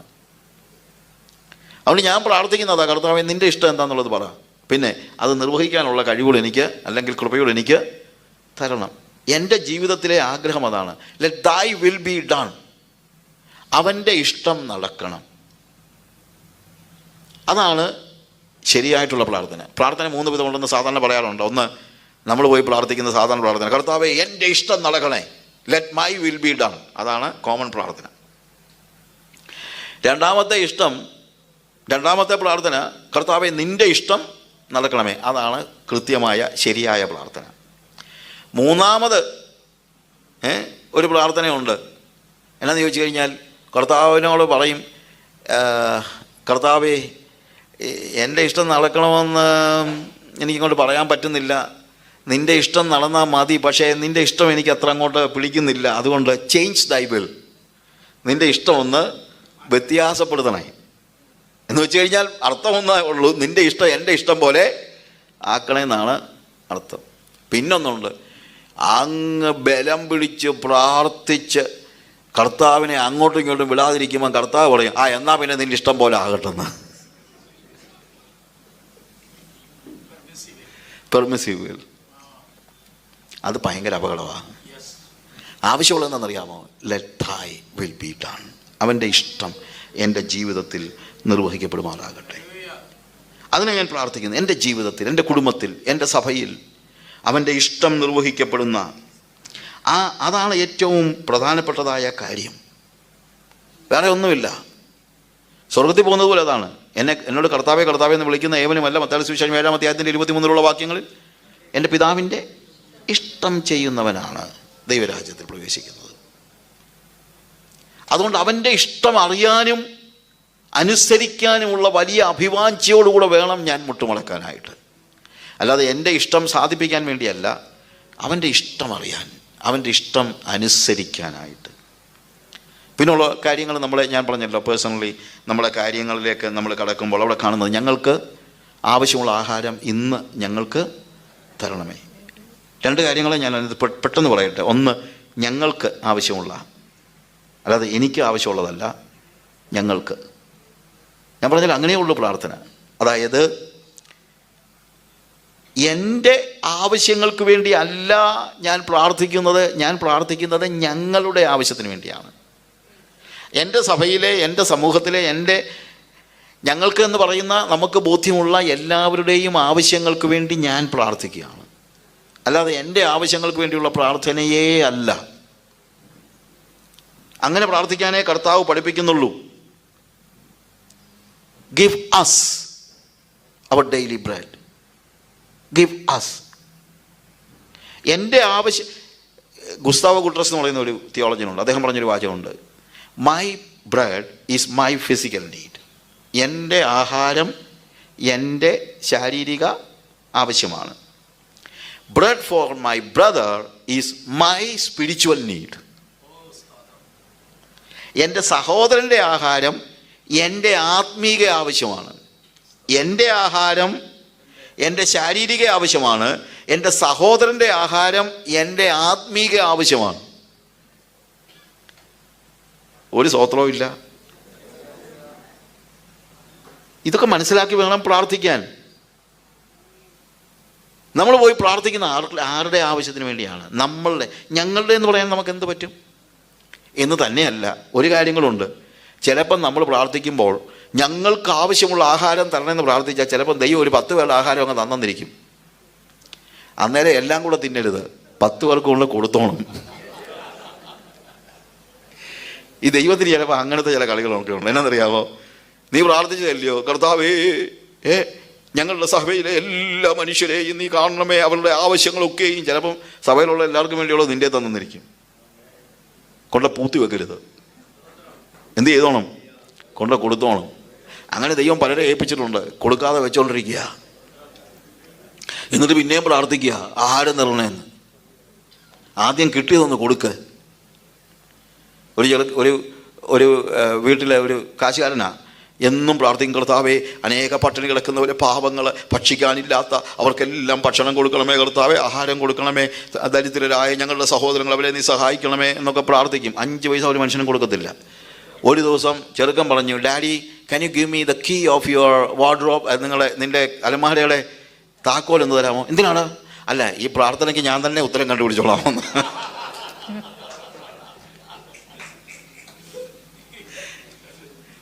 അല്ലാതെ ചുമ്മാ വാക്കുകൾ കൊണ്ട് പ്രാർത്ഥിക്കാനല്ല. ഞങ്ങൾക്ക് ആവശ്യമുള്ള ആഹാരം ഇന്ന് തരണമെന്ന്, അതായത് ഡെയിലി നീഡ്സാണ്. അല്ലാതെ അടുത്ത തലമുറയ്ക്ക് വേണ്ടി തരണമെന്നുള്ളതല്ല. പണ്ടൊക്കെ നമ്മൾ ഓരോ ദിവസത്തെ ആവശ്യങ്ങൾക്ക് വേണ്ടിയാണ് പ്രാർത്ഥിച്ചുകൊണ്ടിരുന്നത്. അന്നൊക്കെ അത്രയും നമുക്ക് അന്നത്തെ നീഡ്, കർത്താവേ നാളത്തെ, അല്ലെങ്കിൽ അതാത് ദിവസത്തെ നീഡ്, അതാണ് നമ്മൾ ചോദിച്ചുകൊണ്ടിരുന്നത്. പക്ഷേ കുറച്ച് കഴിഞ്ഞപ്പോഴത്തേക്ക് നമ്മൾ അടുത്ത വർഷത്തേക്കും അതിൻ്റെ അപ്പുറത്തെ അടുത്ത വർഷത്തേക്കൊക്കെ, പിന്നെ അടുത്ത തലമുറയ്ക്ക് വേണ്ടി, എനിക്ക് മാത്രമല്ല എൻ്റെ മക്കൾക്ക് വേണ്ടി, ഇപ്പം പിന്നെയും പല തലമുറയ്ക്ക് വേണ്ടിയായി. ബോംബെയിലൊരു സേർജിയുണ്ട്, ഗുജറാത്തിയാണ്.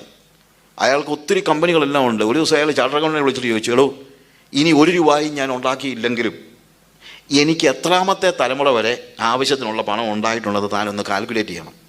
അയാളുടെ ആസ്തികളെല്ലാം നോക്കി, ഒത്തിരി കമ്പനികളും ഒത്തിരി രാജ്യങ്ങളിൽ ബിസിനസ്സൊക്കെ ഉള്ള ഇയാൾ പറഞ്ഞു, സർജി ഇനി 1 രൂപ പോലും അങ്ങോട്ട് ഉണ്ടാക്കിയില്ലെങ്കിലും അടുത്ത 20 തലമുറയ്ക്ക് വേണ്ടതെല്ലാം അങ്ങ് ഓൾറെഡി ഉണ്ടാക്കിയിട്ടുണ്ട്. ഇയാൾ ഒറ്റ കരച്ചില്ല, എടോ അപ്പോൾ എൻ്റെ 21ാമത്തെ തലമുറ എങ്ങനെ ജീവിക്കുള്ളൂ?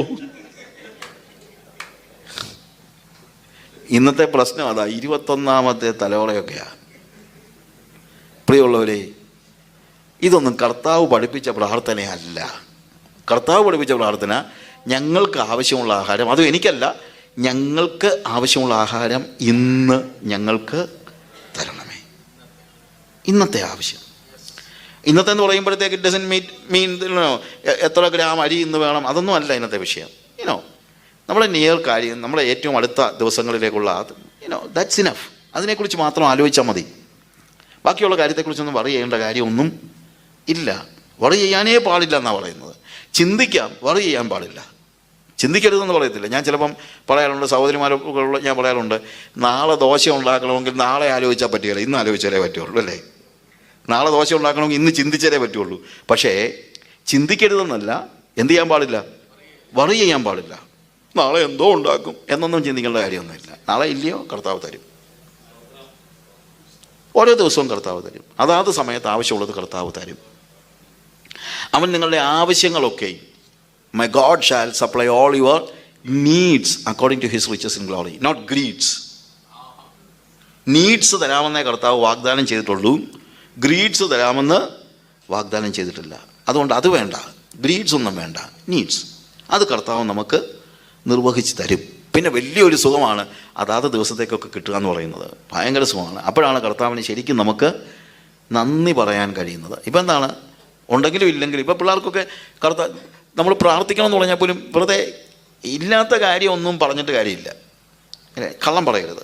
പിള്ളേരോടാണെങ്കിലും കള്ളം പറയരുത്. പോയിരുന്നു പ്രാർത്ഥിച്ചാലേ നിനക്ക് കിട്ടത്തുള്ളൂ. അങ്ങനെ ചിലപ്പോൾ പറയും, പപ്പാടെ പൈസ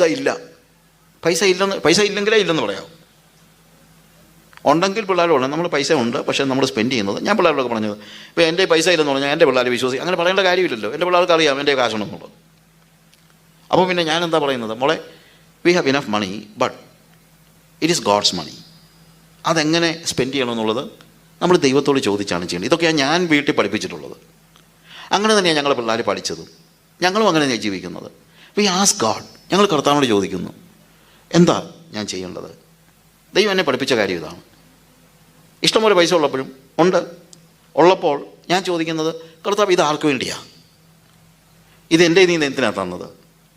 എൻ്റെ നീ തന്നത് ഇത് ആർക്ക് വേണ്ടിയാണ്? ഞാൻ മുമ്പേ പറഞ്ഞതുപോലെ, ഞങ്ങൾക്കുള്ളതാണെങ്കിൽ അത് എനിക്ക് വേണ്ടിയുള്ളതല്ല. ഞങ്ങൾക്കുള്ളതാണെങ്കിൽ ഞാൻ അവർക്ക് ഏൽപ്പിച്ചു കൊടുക്കാൻ ഞാൻ തയ്യാറാണെന്നുള്ളത്. അതൊരു ഭയങ്കര സുഖമാണ് കേട്ടോ, ഭയങ്കര സുഖമാണ്. ഒരു കാര്യം ഞാൻ പറയാം, ഏറ്റവും വലിയ സന്തോഷം വല്ലതും കിട്ടുമ്പോഴല്ല, ഏറ്റവും വലിയ സന്തോഷം വല്ലതും കൊടുക്കുമ്പോഴാണ്. അതൊന്ന് പ്രാക്ടീസ് ചെയ്യാൻ, ദാറ്റ്സ് ഗ്രേറ്റ്. അതിനകത്ത് നമുക്ക് ദൈവത്തിന് നന്ദി പറയാൻ പറ്റും. ദൈവത്തിന് നന്ദി കരയറ്റാൻ നമ്മുടെ കുഞ്ഞുങ്ങളും പഠിക്കും. ഇനി അടുത്ത കാര്യങ്ങൾ പെട്ടെന്ന് ഞാൻ പറയട്ടെ. ഞങ്ങളുടെ കടക്കാരോട് ഞങ്ങൾ ക്ഷമിച്ചിരിക്കുന്നത് പോലെ ഞങ്ങളുടെ കടങ്ങളെ ഞങ്ങളോട് ക്ഷമിക്കണമേ. ഞങ്ങളുടെ കടക്കാരോട് ഞങ്ങൾ ക്ഷമിച്ചിരിക്കുന്നത് പോലെ.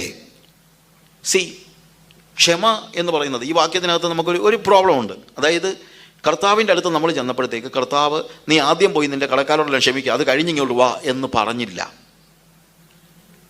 കടമെന്ന് പറയുന്നത് ഇവിടെ ടോക്സ് അബൌട്ട് സിൻ ഒഫൈലമ എന്ന് പറയുന്ന ഒരു വാക്കാണ്. Talks about sin. എൻ്റെ കടങ്ങൾ, അല്ലാതെ പിന്നെ നമുക്ക് ദൈവത്തിന് എന്താ വേറെ കടമെന്തുവാ? ദൈവത്തിന് നമുക്കുള്ള കടമെന്താണ്? നമ്മുടെ പാപങ്ങൾ. അത് യഹൂദ മനസ്സിലെ അവരുടെ ചിന്തകളിൽ അവരുടെ വാക്കിൻ്റെ അർത്ഥം അത് തന്നെയാണ്. എൻ്റെ പാപങ്ങൾ എന്നോട് ക്ഷമിക്കണമേ, ഞങ്ങളുടെ കടക്കാരോട് ഞങ്ങൾ ക്ഷമിച്ചിരിക്കുന്നത് പോലെ. അതിൻ്റെ അർത്ഥം എന്താണ്? പെട്ടെന്ന് നമ്മൾ ചിന്തിക്കും, എൻ്റെ പാപമെല്ലാം ക്ഷമിച്ചിട്ട് മാത്രമേ ദൈവം ഞാൻ എല്ലാ കാര്യങ്ങളും ചെയ്തതിന് ശേഷമാണ് ദൈവം ഇത് ചെയ്യുന്നത്. അങ്ങനെയല്ല ശരിക്കും. അത് മനസ്സിലാക്കാനായിട്ട് കർത്താവ് മത്തായിയുടെ സുവിശേഷം അതിൻ്റെ 18-ാം അധ്യായത്തിൽ ഒരു ഉപമ പറഞ്ഞിട്ടുണ്ട്. നമുക്കറിയാവുന്ന ഒരു ഉപമയാണ്. അതിൻ്റെ 21 മുതലുള്ള വാക്യങ്ങൾ സമയമില്ലാത്തതുകൊണ്ട് ഞാൻ വായിക്കുന്നില്ല. പത്രോസ് ചെന്ന് ചോദിക്കുന്നത്, എത്ര വട്ടം ക്ഷമിക്കണം? 70 വട്ടമെന്ന് കർത്താവ് പറഞ്ഞു. എന്നിട്ട് സ്വർഗരാജ്യം തൻ്റെ ദാസന്മാരുമായി കണക്ക് തീർക്കാനായിട്ട് പോയ ഒരു മനുഷ്യൻ്റെ കാര്യത്തെക്കുറിച്ച് പറയുമ്പോൾ ഒരാൾ 10,000 താലന്ത് കടംപെട്ട ഒരുത്തനെ കണ്ടു. 10,000 താലന്ത് പറഞ്ഞാൽ നമുക്ക് ആലോചിക്കാൻ വയ്യാത്ത പൈസയാണ് കേട്ടോ. 10,000 താലന്ത് എന്നൊക്കെ പറയുന്നത്. It is to big. 10,000 താലന്ത്. കാര്യം ബിസിനസ് ചെയ്യാൻ വേണ്ടി കർത്താവ് ഏൽപ്പിച്ചെന്ന് പറയുന്ന കാര്യം പോലും ഒരുത്തന് 5 താലന്ത്, ഒരുത്തന് 3 താലന്ത്, ഒരുത്തന് 2 താലന്ത്, ഒരുത്തന് 1 താലന്ത്. അപ്പോൾ 1 താലന്ത് കൊടുത്താൽ ബിസിനസ് ചെയ്യാൻ പറ്റും. ആ ഒരു സാഹചര്യത്തിൽ 10,000 താലന്ത് എന്ന് പറഞ്ഞാൽ ഒന്ന് ആലോചിച്ച് നോക്കിയേ. 5 താലന്തുള്ളവനൊരു ബിസിനസ് തുടങ്ങാൻ പറ്റുമെങ്കിൽ 10,000 താലന്ത് എന്ന് പറഞ്ഞു കഴിഞ്ഞാൽ നമ്മുടെ കണക്ക് കൂട്ടിക്കഴിഞ്ഞാൽ മില്യൺസ് ഒന്നും അല്ല, ബില്യൺസാണ്. അത്രയും പണം കടം ഉള്ള ഒരു വ്യക്തി കണക്ക് തീർത്തപ്പോൾ അവൻ ചെന്നിട്ട് പറഞ്ഞു, എനിക്ക് വീട്ടാൻ വകയില്ല. യജമാനൻ എന്ത് പറഞ്ഞു? ഓക്കെ, എന്നാൽ നിൻ്റെ കടം ഞാൻ ഇളച്ചു തന്നിരിക്കുന്നു. അവൻ പറഞ്ഞില്ല, നീ പോയി നീ ആരോടെങ്കിലും വാങ്ങിച്ചിട്ടുണ്ടെങ്കിൽ, നിന്നോട് ആരെങ്കിലും വാങ്ങിച്ചിട്ടുണ്ടെങ്കിൽ അതൊക്കെ പോയി ക്ഷമിച്ചേച്ച് വരാൻ പറഞ്ഞോ? ഇല്ല. എന്നതുപോലെ ദൈവത്തിൻ്റെ സന്നിധിയിലേക്ക് നമ്മൾ നമ്മുടെ പാപങ്ങളുടെ വലിയ ഭാണ്ഡക്കെട്ടുമായിട്ട് അങ്ങോട്ട് ചെന്നപ്പോൾ കർത്താവ് ഒന്നും ചോദിക്കാതെ നമ്മളെ പാപത്തെ ക്ഷമിച്ചു തന്നു. പക്ഷേ പ്രശ്നം എന്നാന്ന് ചോദിച്ചു കഴിഞ്ഞാൽ, അവൻ തിരിച്ചു തന്നപ്പോഴത്തേക്ക് ആ ദാസൻ പോകുമ്പോൾ തനിക്ക് 100 വെള്ളിക്കാശ്, ഒരു താലന്ത് പോലും ഇല്ല, 100 വെള്ളിക്കാശ്, 10,000 താലന്ത് ഇളച്ച് കിട്ടിയവൻ 100 താലന്ത് കടപ്പെട്ടവനെ പിടിച്ചെന്ത് ചെയ്തു? ജയിലാക്കി. നോക്കണം, 10,000 താലന്ത് ഒരിടത്ത് 100 വെള്ളിക്കാശ്, 100 താലന്തല്ല 100 വെള്ളിക്കാശ്. ആലോചിക്കാൻ പോലും ഇല്ല, വളരെ നെഗ്ലിജിബിൾ ആയിട്ടുള്ള എമൗണ്ട്. അപ്പോൾ ഇവൻ്റെ കൂട്ടുകാരെല്ലാം കൂടി ചെന്നിട്ട് പറഞ്ഞു, നീ അവന് 10,000 താലം തിളച്ച് കൊടുത്തിട്ട് അവൻ കണ്ടില്ലേ 100 വെള്ളിക്കാശ് ഉള്ള കടപ്പെട്ട ഒരുത്തനെ പിടിച്ച് അകത്തിട്ടിരിക്കുകയാണ്. യജമാനൻ അവനെ തിരിച്ചു വിളിച്ചിട്ട് പറഞ്ഞു, ഞാൻ നിന്നോട് കരുണ കാണിച്ചതുപോലെ നീ അവനോട് കരുണ കാണിക്കേണ്ടതല്ലായിരുന്നോ? അതുകൊണ്ട് എന്താ ഇനി ഈ 10,000 താലന്ത് തന്നിട്ട് നീ ഇറങ്ങിയാൽ മതി എന്ന് പറഞ്ഞു. എന്താ അതിൻ്റെ അർത്ഥം? ദൈവം നമ്മുടെ സകല പാപങ്ങളും ക്ഷമിക്കും, ഒരു കണക്കും നോക്കാതെ ക്ഷമിക്കും. പക്ഷേ നമ്മൾ അതുപോലെ മറ്റുള്ളവരുടെ പാപങ്ങൾ ക്ഷമിച്ചില്ലെങ്കിൽ നമുക്ക് കിട്ടിയ ക്ഷമ റദ്ദാക്കപ്പെടാമെന്നാണ് പറയുന്നത്. ഞാൻ പറഞ്ഞതിൻ്റെ അർത്ഥം ഗ്രഹിക്കണം. നമ്മൾ സകലവിധ പാപങ്ങളും ഒന്നും നോക്കാതെ കർത്താവ് ക്ഷമിച്ചു തരും. പക്ഷേ അതുപോലെ നമ്മൾ തിരിച്ച് ക്ഷമിക്കുന്നില്ലെങ്കിൽ നമുക്ക് ഓൾറെഡി കിട്ടിയ ക്ഷമ ചിലപ്പോൾ റദ്ദാക്കപ്പെട്ടു പോയേക്കാം. അതുകൊണ്ട് ഇവിടെ പറയുന്നത്, ഞങ്ങളുടെ കടക്കാരോട് ഞങ്ങൾ ക്ഷമിച്ചിരിക്കുന്നത് പോലെ ഞങ്ങളുടെ കടങ്ങളെയും ഞങ്ങളോട് ക്ഷമിക്കണമേ. പ്രിയമുള്ളവരെ, ദൈവസന്നിധിയിൽ പ്രാർത്ഥിക്കാനിരിക്കുമ്പോൾ ഒരു അൺഫോർഗിവിങ് സ്പിരിറ്റ് ഉണ്ടെങ്കിൽ, ക്ഷമിക്കാൻ കഴിയാത്ത ചിലർ ഞാൻ മരിച്ചാലും ക്ഷമിക്കത്തില്ലെന്നൊക്കെ പറയും. നോ, ചത്താലും ക്ഷമിക്കത്തില്ലെന്നൊക്കെ. നിങ്ങൾ കർത്താവിൻ്റെ ക്ഷമയൊന്ന് ആലോചിച്ച് നോക്കിയേ. കർത്താവ് നിങ്ങളുടെ എത്ര വലിയ പാപങ്ങൾ ക്ഷമിച്ചിരിക്കുന്നു. അതുകൊണ്ട് ലോകത്തിൽ എത്ര വലിയ തെറ്റ് ചെയ്ത വ്യക്തിയോടും, തെറ്റ് ചെയ്തില്ല വേദന ഉണ്ടാകും, ഇല്ലെന്നൊന്നും ഞാൻ പറയുന്നില്ല, അതൊക്കെ സ്വാഭാവികമാണ്. ഒരാൾ നമ്മളെ വഞ്ചിച്ചാൽ നമുക്ക് എന്തുണ്ടാകും? വേദന ഉണ്ടാകും. നമ്മൾ മനുഷ്യരാണ്, നമുക്ക് വേദനയൊക്കെ ഉണ്ടാകും. വേദനപ്പെടരുതെന്നൊന്നും പറഞ്ഞിട്ട് കാര്യമില്ല, അതൊക്കെ സ്വാഭാവികമാണ്. ഒരാൾ മരിച്ചു കഴിഞ്ഞാൽ ദുഃഖിക്കരുതെന്ന് പറഞ്ഞിട്ട് വല്ലതും കാര്യമുണ്ടോ? ഒന്നുമില്ല. അതൊക്കെ യാഥാർത്ഥ്യങ്ങളാണ്. പക്ഷെ അതൊക്കെ ടെമ്പററി റിയാലിറ്റീസാണ്. നമ്മൾ എന്ത് ചെയ്യണം? നമ്മൾ വേദനിക്കുമായിരിക്കും, but still we need to forgive. Forgiveness ഒരു വലിയ പാഠമാണ്. ഈ ദിവസങ്ങളിൽ നമ്മൾ മനസ്സിലാക്കണം, നമ്മുടെ പാപക്ഷമ നഷ്ടമാകാതിരിക്കണമെങ്കിൽ നമ്മൾ കൂടുതൽ കൂടുതൽ ക്ഷമിക്കുന്നവരായിരിക്കണം. ക്ഷമിക്കുന്നവർ. റുവാണ്ടയിൽ വലിയ നടന്നൊരു കഥയാണ്. റുവാണ്ടയിൽ വലിയ ജനസൈലൊക്കെ നടന്ന സമയത്ത് ഒരു ഗ്രൂപ്പ്, ഒരു മിഷണറിമാരുടെ ഒരു അവിടെ ഉണ്ടായിരുന്നു. അവർ ഒരു പള്ളിയിൽ കയറി അഭയം പ്രാപിച്ചു.